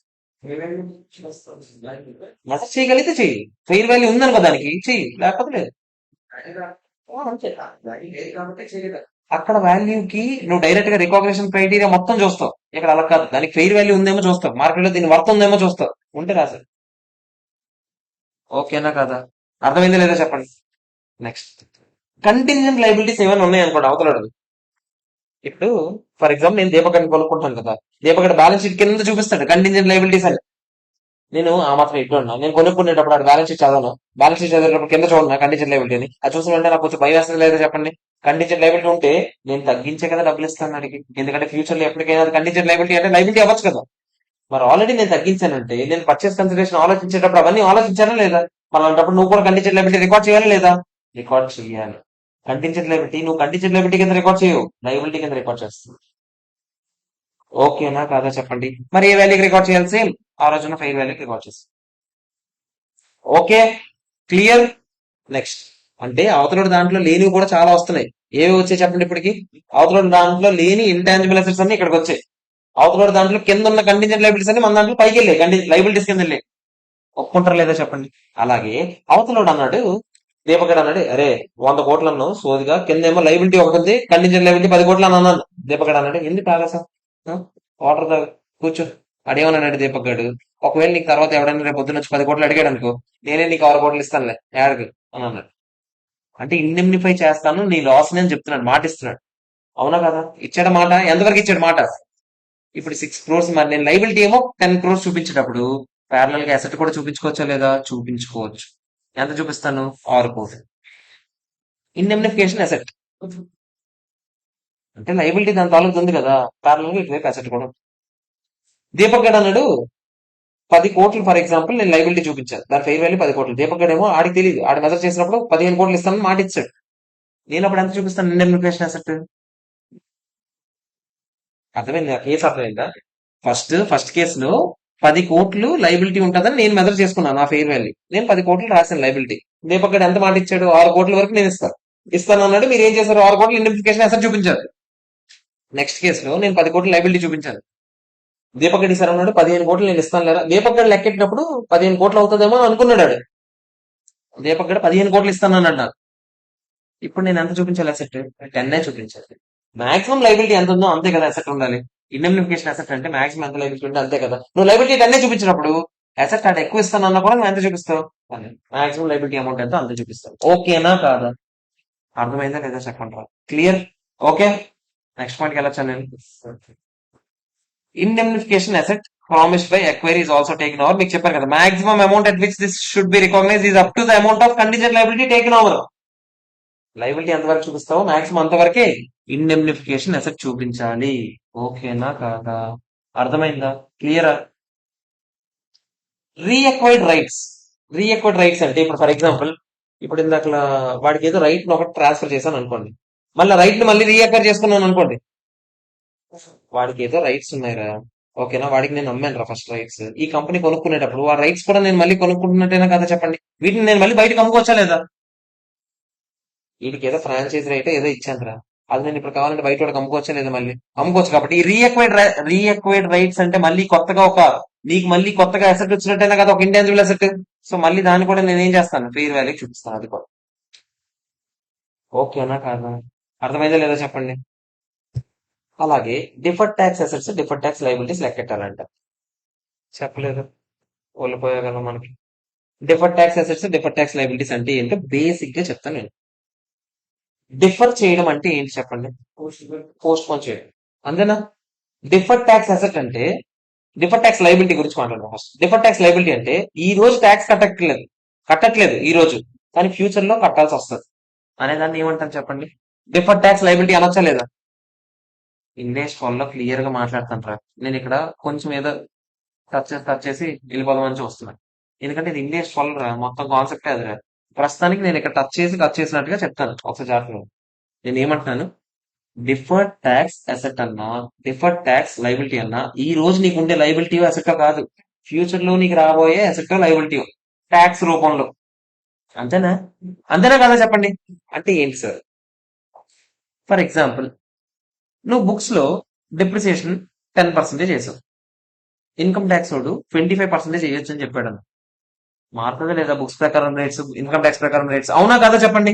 ఫర్ ఎగ్జాంపుల్, నేను ఒక అసెట్ ఇద్దరం కొన్నా, అదే నేను నా ప్రకారం బుక్స్ ప్రకారం 1 lakh కొన్నప్పుడు ఇన్కమ్ ట్యాక్స్ ప్రకారం 1 lakh. ఓకేనా కదా చెప్పండి. మీకు ఇప్పుడు రకరకాల డౌట్లు వచ్చేస్తాయి. సార్ ఇప్పుడు ఇన్కమ్ ట్యాక్స్ లో కొన్ని ఎక్స్పెండిచర్స్ ఎలా చేయరు, 10,000 కన్నా ఎక్కువ క్యాష్ లో పెడితే అవన్నీ వద్దమ్మా. అవన్నీ ఎక్కడ మాట్లాడలేదు, ఇండెస్ట్ వల్ల మాట్లాడుతుంది ఇప్పుడు అవన్నీ వద్దు. ఓకేనా? అవన్నీ మాట్లాడతాం ఇండెస్ట్ వల్ల మాట్లాడతాం, ఇక్కడ కాదు. నేను ఏమంటున్నాను ఇప్పుడు, 1 lakh బుక్స్ లో రాసాము, ఇన్కమ్ ట్యాక్స్ లో కూడా దానికి బేస్ 1 lakh. దీని మీద డిప్రిసియేషన్ ఇక్కడ ఎంత వేసాం బుక్స్ లో? 10%. అంటే ఎంత వేసాం చెప్పండి? 10,000. అంటే బుక్ వాల్యూ ఎంత ఉంది? 90,000. ఇన్కమ్ ట్యాక్స్ లో 20% అనుకుందాం, అంటే ఎంత? 20,000. అంటే ఎంత చెప్పండి? 80,000. మీరు నాకు చెప్పండి, ఈ అసెట్ వల్ల, పర్టికులర్ అసెట్ వల్ల జాగ్రత్త చెప్పండి, దీని తాలూకు బుక్స్ లో వాల్యూ ఎంత ఉంది? 90,000. అంతే యాజ్ ఆన్ డేట్ వాల్యూ. అంటే నువ్వు ఆల్రెడీ పిఎన్ఎల్ కి ఎంత కన్నం పెట్టావు? 10,000 కి అన్నం పెట్టావు, ఒప్పుకుంటావు లేదా? ఇది పిఎన్ఎల్ అకౌంట్. ఓకే, ఇది ట్యాక్స్ ప్రకారం రికార్డ్స్. ఓకేనా? ఇది బుక్స్ రా, ఇది ట్యాక్స్ రా అనుకోండి. బుక్స్ ప్రకారం ఎంత వేసావురా? 10,000 వేసావు డిప్రిసియేషన్. బుక్స్ ప్రకారం ప్రాఫిట్ 10,000 తగ్గుతుందా? కానీ ఇన్కమ్ ట్యాక్స్ ప్రకారం ప్రాఫిట్ ఏమైంది? 20,000 తగ్గింది. అంటే బుక్స్ లో 20,000 కదా తగ్గింది. బుక్స్ లో నువ్వు ఎంతైతే ట్యాక్స్ కట్టాలో అది ఎక్కువ ఉంటది, నిజంగా కట్టిన ట్యాక్స్ తక్కువ ఉంటుంది. ఒప్పుకుంటావు లేదా? ఇప్పుడే చూపించాను నేను. అవునా కాదా చెప్పండి. బుక్స్ లో కట్టిన ట్యాక్స్ ఎక్కువ ఉంది, బుక్స్ లో కట్టాల్సిన ట్యాక్స్ అని ఎంతో కొంత చూపిస్తాం కదా, అది ఎక్కువ ఉంది. కానీ నిజంగా నిజాయితీగా ఇన్కమ్ ట్యాక్స్ లో కట్టిన ట్యాక్స్ అంతకన్నా తక్కువ ఉంది. తక్కువ కట్టినంత మాత్రం తప్పించుకున్నట్ట కాదు. ఎప్పుడు కడతావు? ఫ్యూచర్ లో ఎప్పుడో ఒకసారి కడతావా లేదా చెప్పండి. అందుకని ఫ్యూచర్ లో కడతావంటే ఇది లైబిలిటీ అసెట్? లైబిలిటీయే కదా. అందుకని దీన్ని ఏమంటాం? డిఫర్డ్ ట్యాక్స్ లైబిలిటీ అంటాం. ఓకే, క్లియర్ ప్రస్తుతానికి. తర్వాత సాటిస్ఫైడ్ గా మాట్లాడదాం. ఇంకో కేసు మాట్లాడదాం. ఇక్కడ 20, ఇది బుక్స్ వేద్దాం. ఇది బుక్సా? ఇది వేసాం. ఇది బుక్స్ వేద్దాం, ఇది ట్యాక్స్. మళ్ళీ 2 చాయ్ కప్పులు. బుక్స్ ఏం జరిగింది? బుక్స్ లో ఎంత వేసావు? 20,000 వేసావు. ప్రాఫిట్ దడేలని 20,000 పడుతుందా? ట్యాక్స్ ప్రకారం 10,000 పడింది. అంటే బుక్స్ లో ఎంత కట్టాలని చూపించావో అంతకన్నా ఎక్కువ కట్టావా తక్కువ కట్టావా? బుక్స్ లో ఎంత కట్టాలని చూపించావు, ఎంత ఎంత ప్రాఫిట్ మీద కట్టాలని చూపించావు, అంతకన్నా ఎక్కువ కట్టిస్తావా లేదా చెప్పండి. ఎక్కువ కట్టిస్తున్నా ఫ్యూచర్ లో ఎప్పుడో ఒకసారి రికవరీ జరుగుతుంది. ఎందుకంటే ఫ్యూచర్ లో అల్టిమేట్ గా ఇద్దరికి డిప్రిసియేషన్ ఎంత వస్తుంది? మొత్తం కలిపి 100% కదా వస్తుంది. అంటే అల్టిమేట్ గా ఎప్పుడో ఒకసారి ట్యాక్స్ ప్రకారం తగ్గి బుక్స్ ప్రకారం పెరుగుతుందా లేదా చెప్పండి. సో అలాంటివి ఏవో ఒకటి జరుగుతాయి ఫ్యూచర్ లో. కానీ ఇప్పుడు జరుగుతాయా? ఫ్యూచర్ లో జరుగుతాయి. ప్రస్తుతానికి ట్యాక్స్ తక్కువ కట్టాల్సిన దగ్గర నువ్వు ఎక్కువ కట్టావు, కానీ ఫ్యూచర్ లో నీకు మంచి జరుగుతుంది. దాన్ని అసెట్ అంటాను. అందుకే దీని పేరేంటి? Deferred tax. ఓకేనా? అర్థమైందో లేదో చెప్పండి. ఇంతవరకు చాలు, ఇంతకు మించి వచ్చు. అర్థం కాకపోయినా వదిలేయండి. ఎక్కడ మాట్లాడుకుందాం? ఇండియా వల్ల. ఓకేనా కదా? మళ్ళీ ఒకసారి చెప్తున్నాను, జాగ్రత్త వినండి. నేనేమన్నాను, ఒక అసెట్ ఉంది, మీరు ఏదైనా సరే పిఎండ్ఎల్ అకౌంట్ తో ఆలోచించారనుకోండి, ఈజీగా ఉంటుంది. మీరు ఏదైనా సరే అలాగే ఆలోచించండి. ఫర్ ఎగ్జాంపుల్ లైబిలిటీ గురించి మీకు క్వశ్చన్ వచ్చింది అనుకోండి, మీరు ఏం చేయాలి? అసెట్ గురించి ఆలోచించండి, దానికి రిఫర్స్ చేసేది ఏమవుతుంది? లైబిలిటీ అవుతుంది.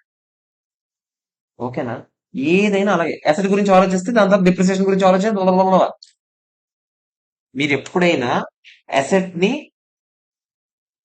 అసెట్ గురించి ఏదైనా సరే ఆలోచించండి నేను చెప్తున్నాను. మీకు లైబిలిటీ గురించి ఏదైనా ఇచ్చినా కూడా మీరు దాన్ని దేని కింద కన్వర్ట్ చేసుకుంటారు. ముందు అసెట్ కింద ఆలోచించి దానికి ఆపోజిట్ గానే జరుగుంటది కదా లైబిలిటీలో అని ఆలోచించారు ప్రస్తుతానికి.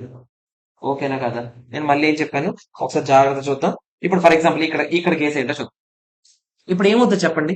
అవతల కంపెనీ అసెట్స్ అన్ని కొనుక్కునేటప్పుడు మన అసెట్స్ అన్ని ఏ వాల్యూ చూపిస్తారని చెప్పాను? Book value. కానీ అవతల అసెట్స్ అన్ని ఏ వాల్యూ చూపిస్తాం మనం? Fair value. కానీ అవతల అసెట్స్ మనం ఫెయిర్ వాల్యూ చూపిస్తున్నాం కానీ ఇన్కమ్ ట్యాక్స్ లో ఆల్రెడీ బుక్ వాల్యూ ఏదో ఒక వాల్యూ ఉంటుందా లేదా చెప్పండి. ప్రస్తుతానికి బుక్స్ ట్యాక్స్ ఒకటే అనుకున్నారా, వాడి ప్రకారం బుక్స్ ట్యాక్స్ ఒకటే అనుకున్నాను. నేను ఇప్పుడు ఎక్వైర్ చేసుకునేటప్పుడు అన్ని నేను దేనికి చూపిస్తున్నాను, ఫెయిర్ వాల్యూ చూపిస్తున్నాను, కానీ వాడు బుక్ వాల్యూ చూపిస్తున్నాడా లేదా చెప్పండి. అవునా కదా, మళ్ళీ డిఫరెన్స్ వస్తుందా?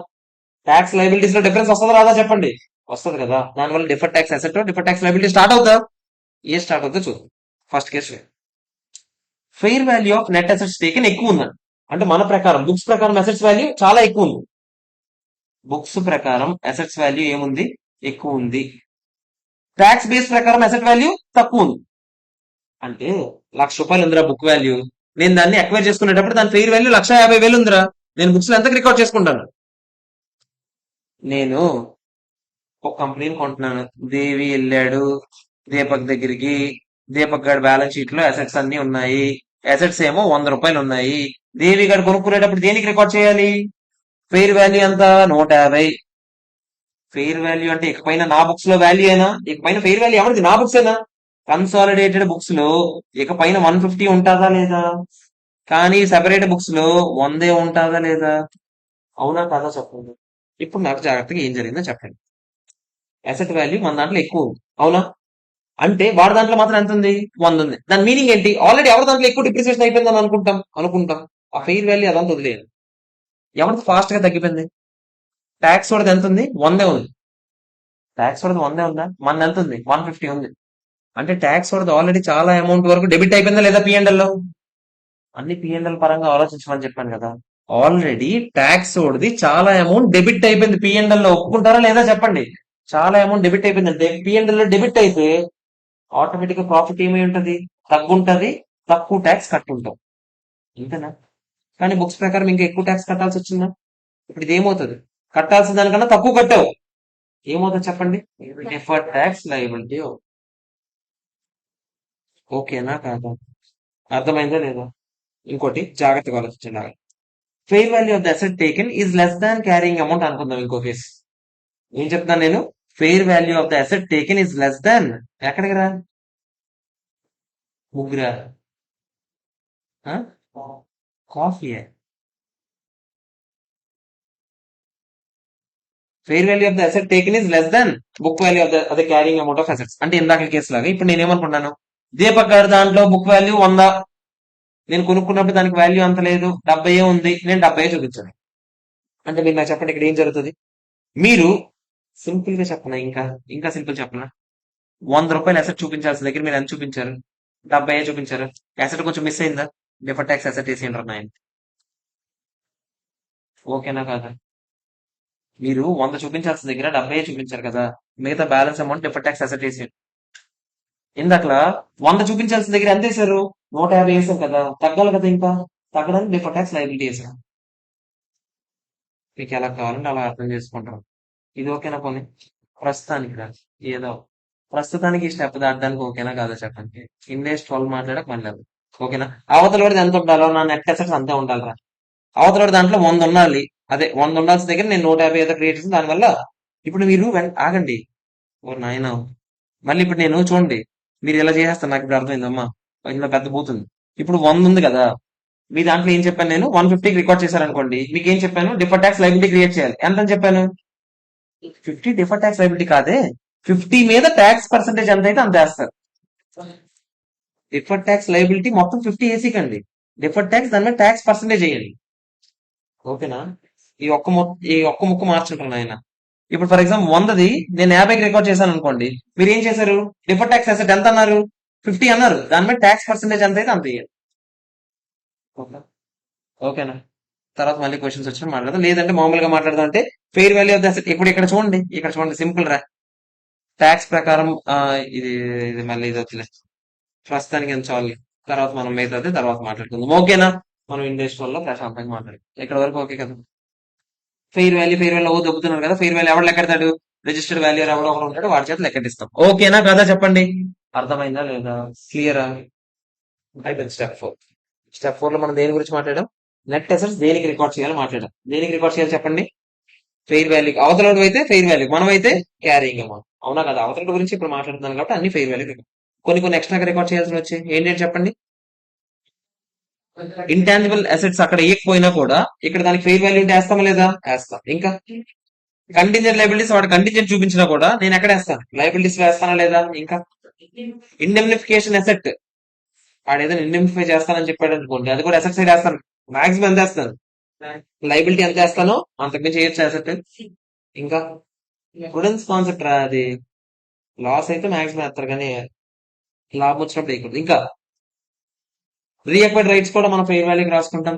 ఓకేనా కదా చెప్పండి. డిఫర్ ట్యాక్స్ అసెట్ లైబిలిటీ వస్తాయి రావా? ఖచ్చితంగా వస్తాయి. 100% ట్యాక్స్ పర్సెంటేజ్ ఉంటే మీ క్వశ్చన్ లో ఖచ్చితంగా వస్తుంది.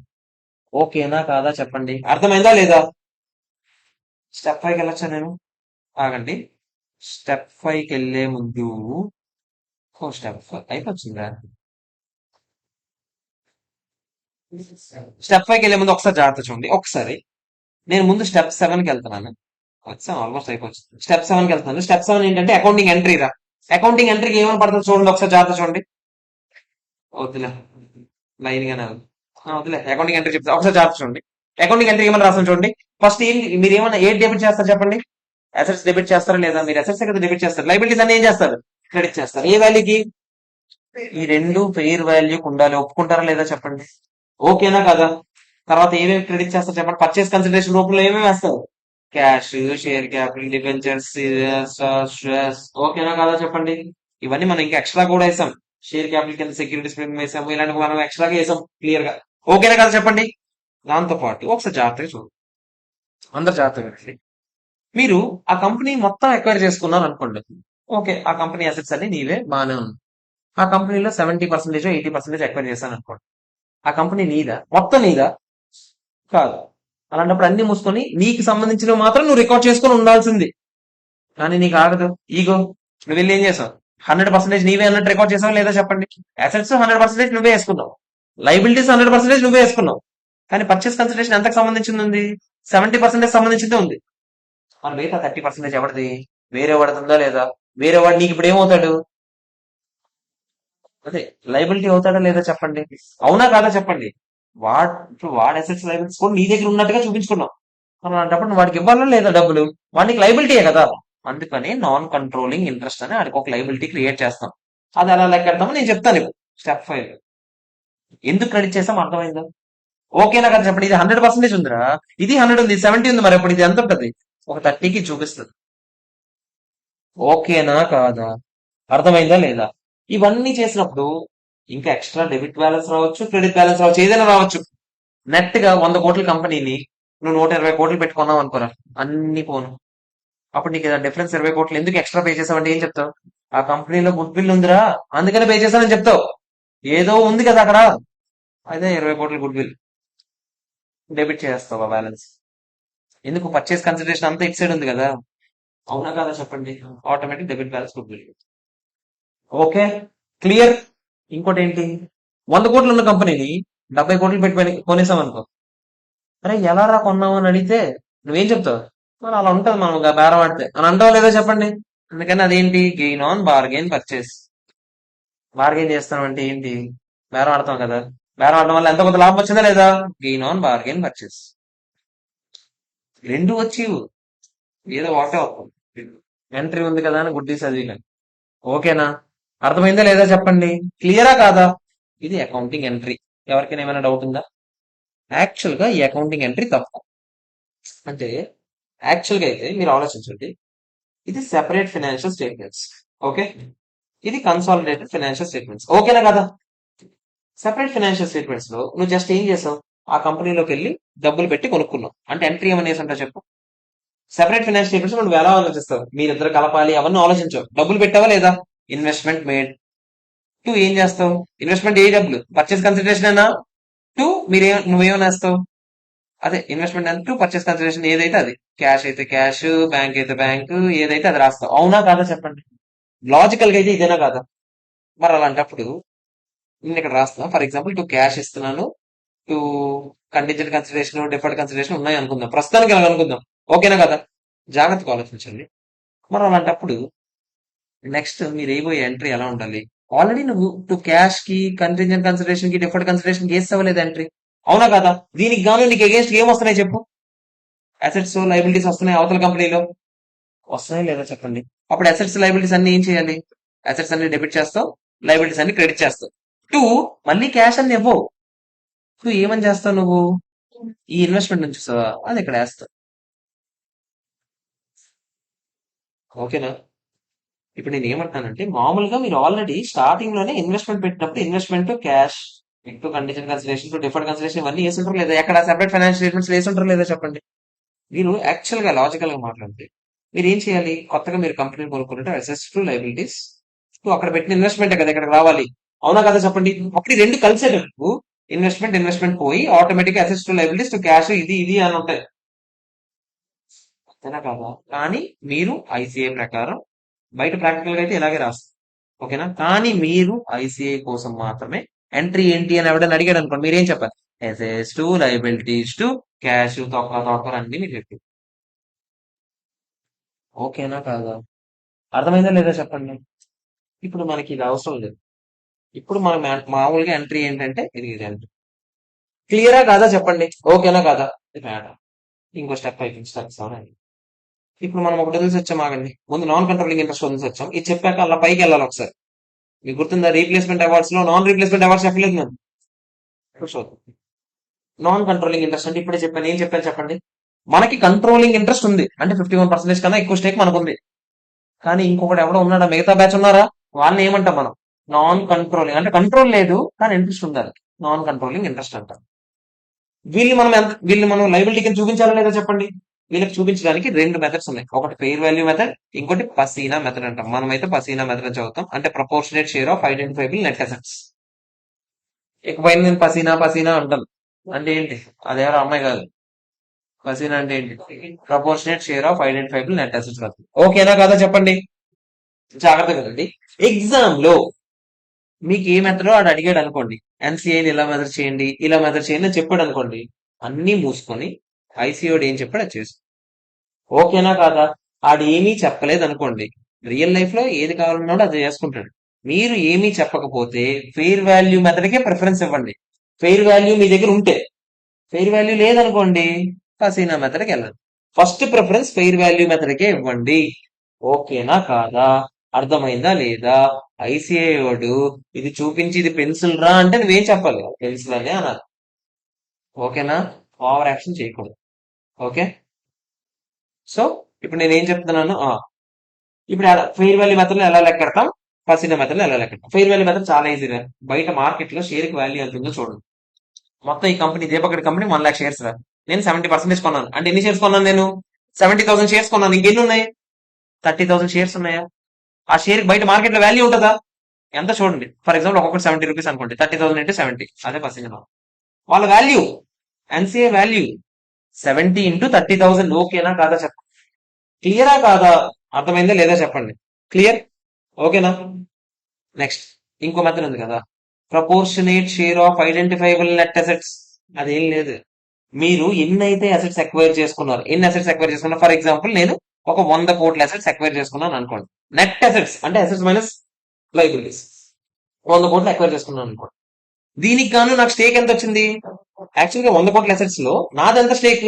70%. మిగతా వాడు ఆడదంత షేర్ ఆ 100 కోట్ల స్టేక్ 30% అయినా కదా. 100 కోట్లు ఇంటూ 30% ఎంతైతే అంత. ఈ రెండు మెథడ్స్ లో చేసినా కూడా మీకు ఆన్సర్ సేమ్ వస్తే రాదా? రాదు. సేమ్ రాదు. అదొక మెథడ్, ఇదొక. పొరపాటున ఎక్కడైనా వస్తే వచ్చుండొచ్చేమో గానీ సేమ్ రాదు. ఓకేనా? అర్థమైందా? రెండు మెథడ్లు చెప్పాను. ఏ మెథడ్? ఒకటి ఫెయిర్ వాల్యూ మెథడ్, పసీనా మెథడ్. ఫెయిర్ వాల్యూ మెథడ్ అంటే ఏంటి? Fair value of that equity share into ఎన్ని షేర్స్ వస్తాయి, అవతల వాళ్ళు ఎంతమంది ఉన్నారో వాళ్ళు. ఇది ఈజీరా. ఇంకోటి ఏంటి? Identifiable net assets method. ముందు మీరు ఏం చేయాలి? ముందు నెట్ అసెట్స్ అన్ని లెక్కెట్టాలి. దాని మీద వాళ్ళ షేర్ ఎంత ఉందో అంత లెక్క. ఓకేనా కాదా చెప్పండి. అర్థమైందా లేదా? ఎన్సీఐని సెపరేట్ లైన్ ఐటమ్ కింద చూపిస్తామా లేదా చెప్పండి. అదే ఎన్సీఐ ఎక్కడ క్రెడిట్ బ్యాలెన్స్ చూపిస్తుందా? కన్సాలిడేటెడ్ ఫైనాన్స్ స్టేట్మెంట్స్ తయారు చేసేటప్పుడు అది సెపరేట్ లైన్ ఐటమ్ కింద అదర్ ఈక్విటీ ఉంటుంది కదా. ఈక్విటీ షేర్ క్యాపిటల్ ఉంటుందా కింద. అదర్ ఈక్విటీలో reserves and surplus, capital reserve తొక్కదోటలు ఉంటాయా? అందులో ఎన్సీఐ అని ఇంకోటి ఉంటుంది. ఓకేనా కాదా? అర్థమైందా లేదా చెప్పండి. ఎన్సీఏ కొన్నిసార్లు అప్లికబుల్ కాదంట. మీరు ఆ కంపెనీలో 100% స్టేక్ కొనేసారు అనుకోండి, ఇంకా ఎన్సీఏ ఉంటుంది అక్కడ గుర్తు. లేదా ఆ కంపెనీని కొనేసారు, ఆ కంపెనీ నెక్స్ట్ రోజు నుంచి లేదనుకోండి, పూర్తి మూస్తారు ఇంకా కంపెనీ, ఇంకేం ఎన్సీఏ కదా గుర్తు. ఈ రెండు కేసులు ఎన్సీఏ వస్తుందా? రాదు. అదే ఇక్కడ చెప్తున్నాడు. End of step 5. అర్థమైందా లేదా చెప్పండి. ఓకేనా కాదా? ఇప్పుడు మళ్ళీ మనం ఎక్కడికి వెళ్ళాలి? రీక్యాప్. అక్కడెక్కడ వదిలేసాం చూసారా? Non replacement awards. జాగ్రత్తగా ఆలోచించండి. ఎందుకు అసలు రీప్లేస్ చేయాల్సిన అవసరం వచ్చింది?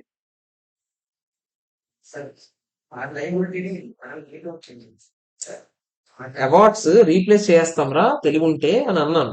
ఎందుకు రీప్లేస్ చేయాల్సిన అవసరం వచ్చింది? ఫ్యూచర్ లో నా షేర్స్ కనుక నేను ఇవ్వలేదు అనుకో, అవతల వాడు షేర్స్ ఇవ్వాల్సి వస్తుంది. అలాంటప్పుడు కంట్రోల్ లో చేంజ్ వచ్చేస్తుందా రాదా చెప్పండి. అవునా కదా? వాడు షేర్స్ ఇస్తే ఆబ్వియస్లీ కంట్రోల్ లో చేంజ్ వస్తుందా?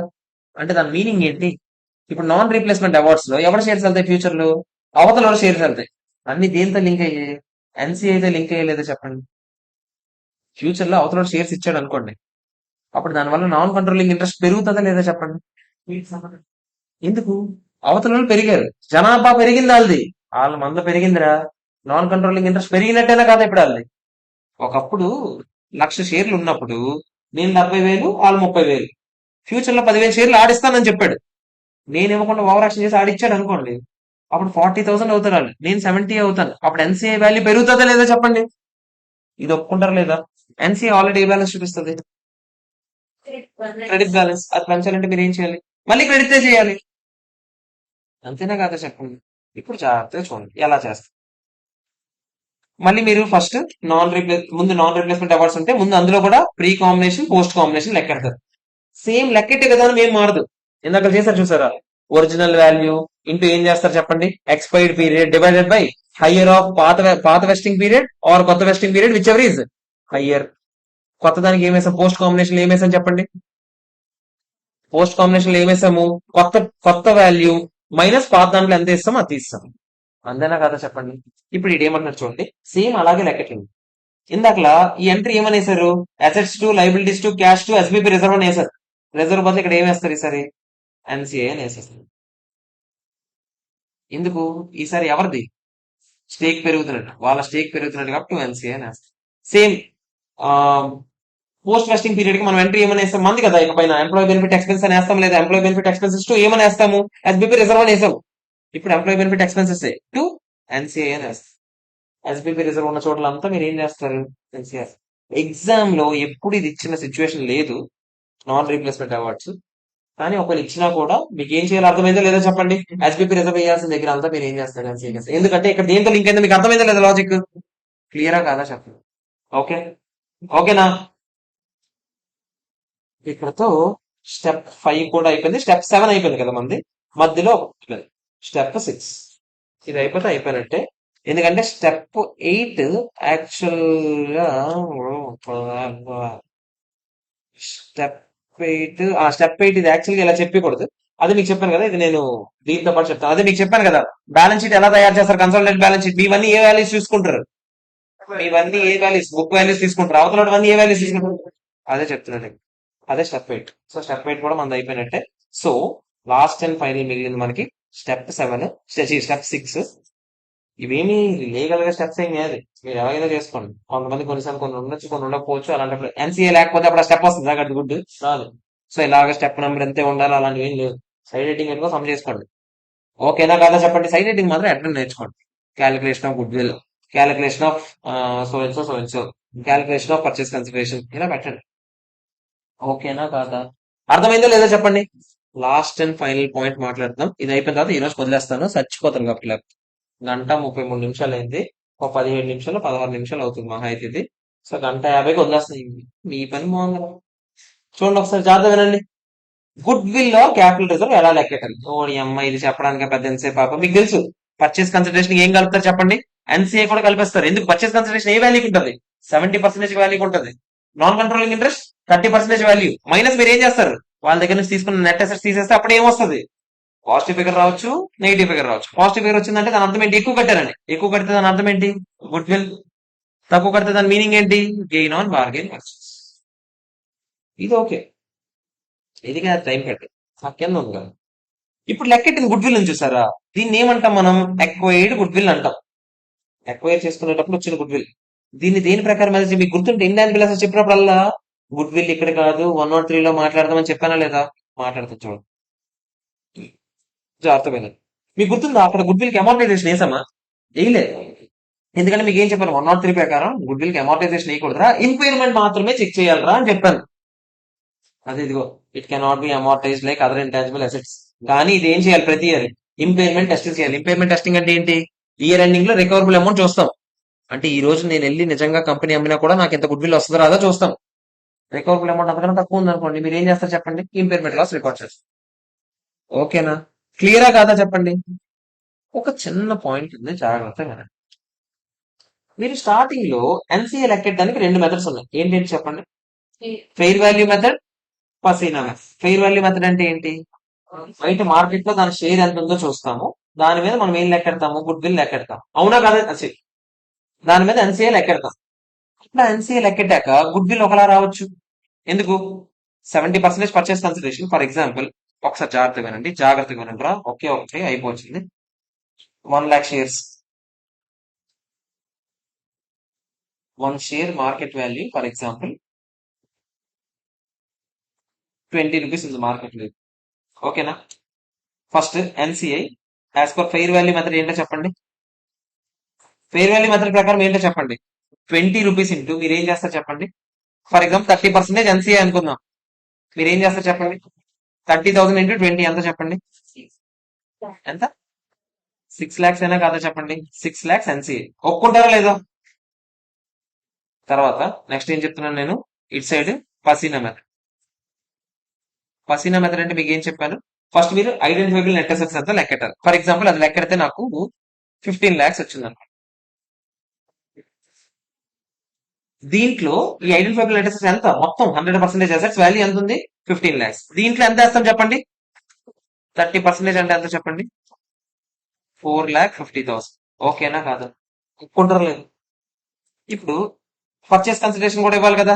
పర్చేస్ కన్సిడరేషన్ ఫర్ ఎగ్జాంపుల్, నేను ఆ కంపెనీలో 70% కొనుక్కున్నాను కదా. 70% కొనుక్కోవడానికి కానీ నేను ఎంత ఇచ్చానంటే ఒక 16 లక్షలు, మేబీ 16 lakhs ఇచ్చాను అనుకుందాం. ఓకేనా కాదా చెప్పండి? ఫస్ట్ కేసులో గుడ్ విల్ ఎక్కడదామా? మీరు ఎలా ఎక్కడతారు చెప్పండి?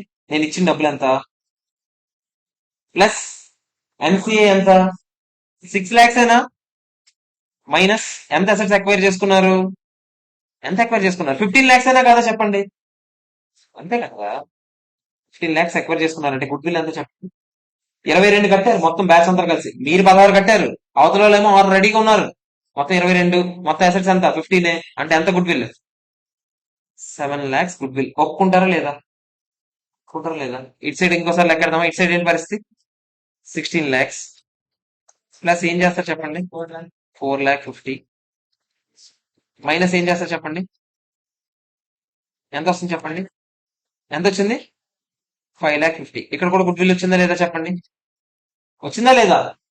ఇప్పుడు ఒక చిన్న మ్యాజిక్ చెప్తా చూడండి. ఈ గుడ్ విల్ ని మనం ఏమంటాం? ఫుల్ గుడ్ విల్ అంటాం. ఫుల్ గుడ్ విల్ అంటే ఈ గుడ్ విల్ లో ఎన్సీఐ షేర్ ఉంది, అంటే ఎన్సీఐ వాళ్ళ తాలూకా గుడ్ విల్ అమౌంట్ ఉంది, నా తాలూకా my own goodwill amount కూడా ఉంది. ప్రూవ్ చేస్తా చూడండి, ఆగస్పరం. ఈ షేర్ లో దీన్ని ఏమంటాం? పార్షియల్ గుడ్ విల్ అంటాం. అంటే దీంట్లో ఎవరెవరు షేర్స్ ఉన్నాయి? ఓన్లీ మై షేర్ మాత్రమే ఉంది. ప్రూవ్ చేయనా? First partial good will prove చేయనా? మీరు అసలు ఎన్సీఐ గోలే లేదనుకోండి, నిజంగా న్యాయంగా మాట్లాడితే మీరు ఈ కంపెనీలో ఎంత స్టేక్ ఉంది? 70% స్టేక్ ఉంది. 70% గనక స్టేక్ ఉంటే 16 lakhs లో నీకు ఎంత ఎంత అసెట్స్ నీవి? 16 lakhs లో ఎంత అసెట్స్ నీవి అంటే ఎంత చెప్పండి? ఎంత? 11,20,000. అవునా కాదా చెప్పండి? ఈ 11,20,000 కి అగేన్స్ట్ గా నువ్వు ఎంత కట్టావు? 16 lakhs కట్టావు. అంతేనా కాదా? సారీ, ఇది 16 lakhs కాదు. అసెట్స్ ఎంత? 15 lakhs కదా. సారీ, 15 lakhs లో 70% స్టేక్ నీది. అంటే ఎంత అసెట్స్ నీవి? యువర్ అసెట్స్ ఎంత అని అడుగుతున్నాను. ఎంత? 10,50,000 అయినా కాదా చెప్పండి? అవునా కాదా చెప్పండి? నువ్వు పే చేసిన అమౌంట్ ఎంత? 16 lakhs అయినా.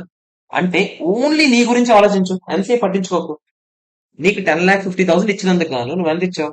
16 lakhs ఇచ్చావు. అంటే ఎంత వచ్చింది గుడ్ విల్? ఆ 5,50,000 నీది మాత్రమే అని చెప్పాను. కావాలంటే ఇక్కడ చెక్ చేయండి, 5,50,000 వచ్చిందా? ఎవరు గుడ్ విల్ అని చెప్పాను? మై షేర్ ఓన్లీ అని చెప్పి సరిపోయిందా లేదా ఇప్పుడు? ఓకేనా కాదా చెప్పండి? అర్థమైందా లేదా? మరి ఆబ్వియస్లీ ఈ 7 lakhs లో ఎవరెవరు గుడ్ విల్ ఉందో ఇద్దరు ఉందని చెప్పాను కదా. ఆ ఇద్దరు ఎవరెవరిది ఎలా లెక్కెడతారు ఇప్పుడు అర్థమైపోయిందా? 5,50,000 నాదైతే 1,50,000 ఎవరిది? ఎన్సీఐది. ఓకే.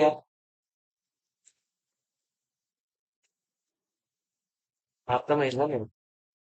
ఓకేనా కాదా చెప్పండి. అంటే అక్కడ మరి గుడ్డిగా రాస్తాడు. అక్కడ ఏమన్నాడు? ఎన్సీఏ ఫెయిర్ వాల్యూ మెథడ్ వాడితే అదే గుడ్ విల్ అంట. ఫుల్ గుడ్ విల్ అంట. ఇప్పుడు చూసారా? ఎన్సీఏ ఫెయిర్ వాల్యూ మెథడ్ లో వాడితే ఇటు సైడ్ కదా రాశాను, fair value method left side. అక్కడ వచ్చింది మొత్తం 7 lakhs వచ్చింది. ఆ 7 lakhs ఏమవుతుందని చెప్పాను. ఇద్దరు గుడ్ విల్ ఉందని చెప్పానా లేదా? అందుకే దాన్ని ఏమన్నాం? ఫుల్ గుడ్ విల్ అన్నాం. పసీనా మెథడ్ వాడితే అదే గుడ్ విల్ అని చెప్పాను ఇప్పుడే. ఇక్కడ చెప్పండి. 100% షేర్స్ కొనేసారంట. ఎంత పెట్టుకున్నారు? 10 కోట్లు. నెట్ అసెట్స్ ఏమో 8 crores ఉన్నాయంట. ఈజీరా. 10 కోట్లు పెట్టుకున్నారు. నెట్ మొత్తం కంపెనీని కొనేసారు. అసలు ఎన్సీఏ క్వశ్చనే లేదు. 10 కోట్లు పెట్టుకున్నారు. ఎంత వచ్చింది? 8 crores అసెట్స్ వచ్చాయి. 2 crores ఏమవుతాయి చెప్పండి? Good will. ఈ గుడ్ విల్ మొత్తం ఎవరు చెప్పండి? నీదే. ఇంక ఎవడైనా ఉన్నాడు ఏంటి అసలు? Next case. 70% షేర్స్ కొన్నాం. 10 crores. 10 crores పెట్టి 10 crores పెడితే నీకు ఎంత వచ్చింది? 70% షేర్స్ వచ్చాయి. Fair value of net assets ఎంత అంట? 8 crores. మీరు ఏం చేయాలి చెప్పండి ఇప్పుడు? మీరు 70% కొన్నారు కాబట్టి మీరు ముందు ఏం చేయాలి? ముందు పర్చేస్ పర్చేస్ కన్సిడరేషన్ ఎంత? 10 కోట్లు నావి. ప్లస్ ఎన్సీఏ కలపాలి లేదా చెప్పండి? ఎన్సీఏ ఎంత? 50% అయినా కాదా చెప్పండి? అవునా కాదా చెప్పండి? ఇదే మెథడ్ వాడమన్నాడు. పసీనా మెథడ్. పసీనా మెథడ్ అంటే మొత్తం అసెట్స్ లో వాడి షేర్ ఎంత? 30% అంటే ఎంత? 2.4 crores అయినా మైనస్ ఏం చేస్తారు చెప్పండి? ఎంత సెట్స్ అక్వైర్ చేసుకున్నాం? 8 crores అయినా కాదా చెప్పండి? ఇప్పుడు ఎంత? 4.4 crores. దీన్ని ఏమంటారు చెప్పండి? Partial good will. అంటే ఎవరి గుడ్ విల్ ఇది? కేవలం ఎవరి గుడ్ విల్? నీది మాత్రమే. చెక్ చేద్దాం కావాలంటే. నువ్వు 70% మాత్రమే కొన్నావు కదా ఈ కంపెనీలో. అంటే 8 crores లో నువ్వు ఎంత సొంతం? 8 crores లో నీదెంత? 5.6 crores అయినా కదా చెప్పండి? 5.6 కి అగేన్స్ట్ గా నువ్వు ఎంత కట్టావు? 10 crores కట్టావా లేదు? అంటే ఎంత ఎక్స్ట్రా కట్టావు? సరిపోయిందా లేదా చెప్పండి? ఓకేనా కాదా చెప్పండి రా. ఇంకో కేసు చూద్దామా? Last case. 10 కోట్లు పెట్టావు. Same NCA fair value method వాడమన్నాడు. ఫెయిర్ వాల్యూ ప్రకారం ఆడు చెప్పారు 2.6 అని. మీరు ఏం చేస్తారు చెప్పండి? 10 ప్లస్ 2.6 12.6 మైనస్ 8 ఎంత? 4.6. ఈ 4.6 లో మనది ఉంది, వాడిది ఉంది. ఇందాకలే మనం లెక్కెట్టాం కదా, కంటిన్యూషన్ క్వశ్చన్ అది. 4.4 మంది అయితే 0.2 ఎవరిది? వాడిది. ఓకేనా కాదా? క్లియరా? చాలా మాట్లాడారు. ఎన్నో తరతరాల గురించి మాట్లాడుకున్నాం ఇప్పుడు. ఓకేనా? రేపు మీరేం ఇదా?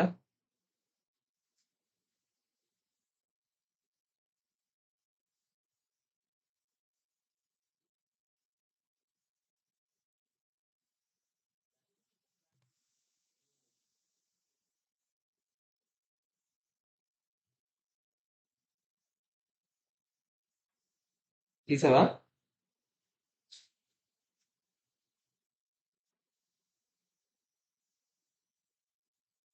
ఓకేనా? క్లియరా? రేపు వచ్చినప్పుడు దయచేసి అట్లీస్ట్ ఒకసారి ఇవన్నీ చూసుకొని రండి. ఆశిస్తున్నాను చూసుకొని వస్తారని. చూద్దాం. అర్థమైందా లేదా? అరే నేను నాకు తెలీదు. ఎందుకంటే అంత మీకు అర్థమైందో నాకు అర్థం కావట్లేదు. ఎందుకంటే నేను ఎప్పుడు ఇంత స్లో చెప్పలేదు. సో నాకు అసలు అర్థం కావట్లేదు. మీకు అర్థమైందో లేదు. అదే స్లోగా చెప్పాలని ఇలా చెప్తాను. పాస్ట్ ఎక్స్పీరియన్స్ దృష్టిలో పెట్టుకోండి. ఓకేనా కదా? అర్థమైంది కదా? Okay. Bye friends. Have a nice day.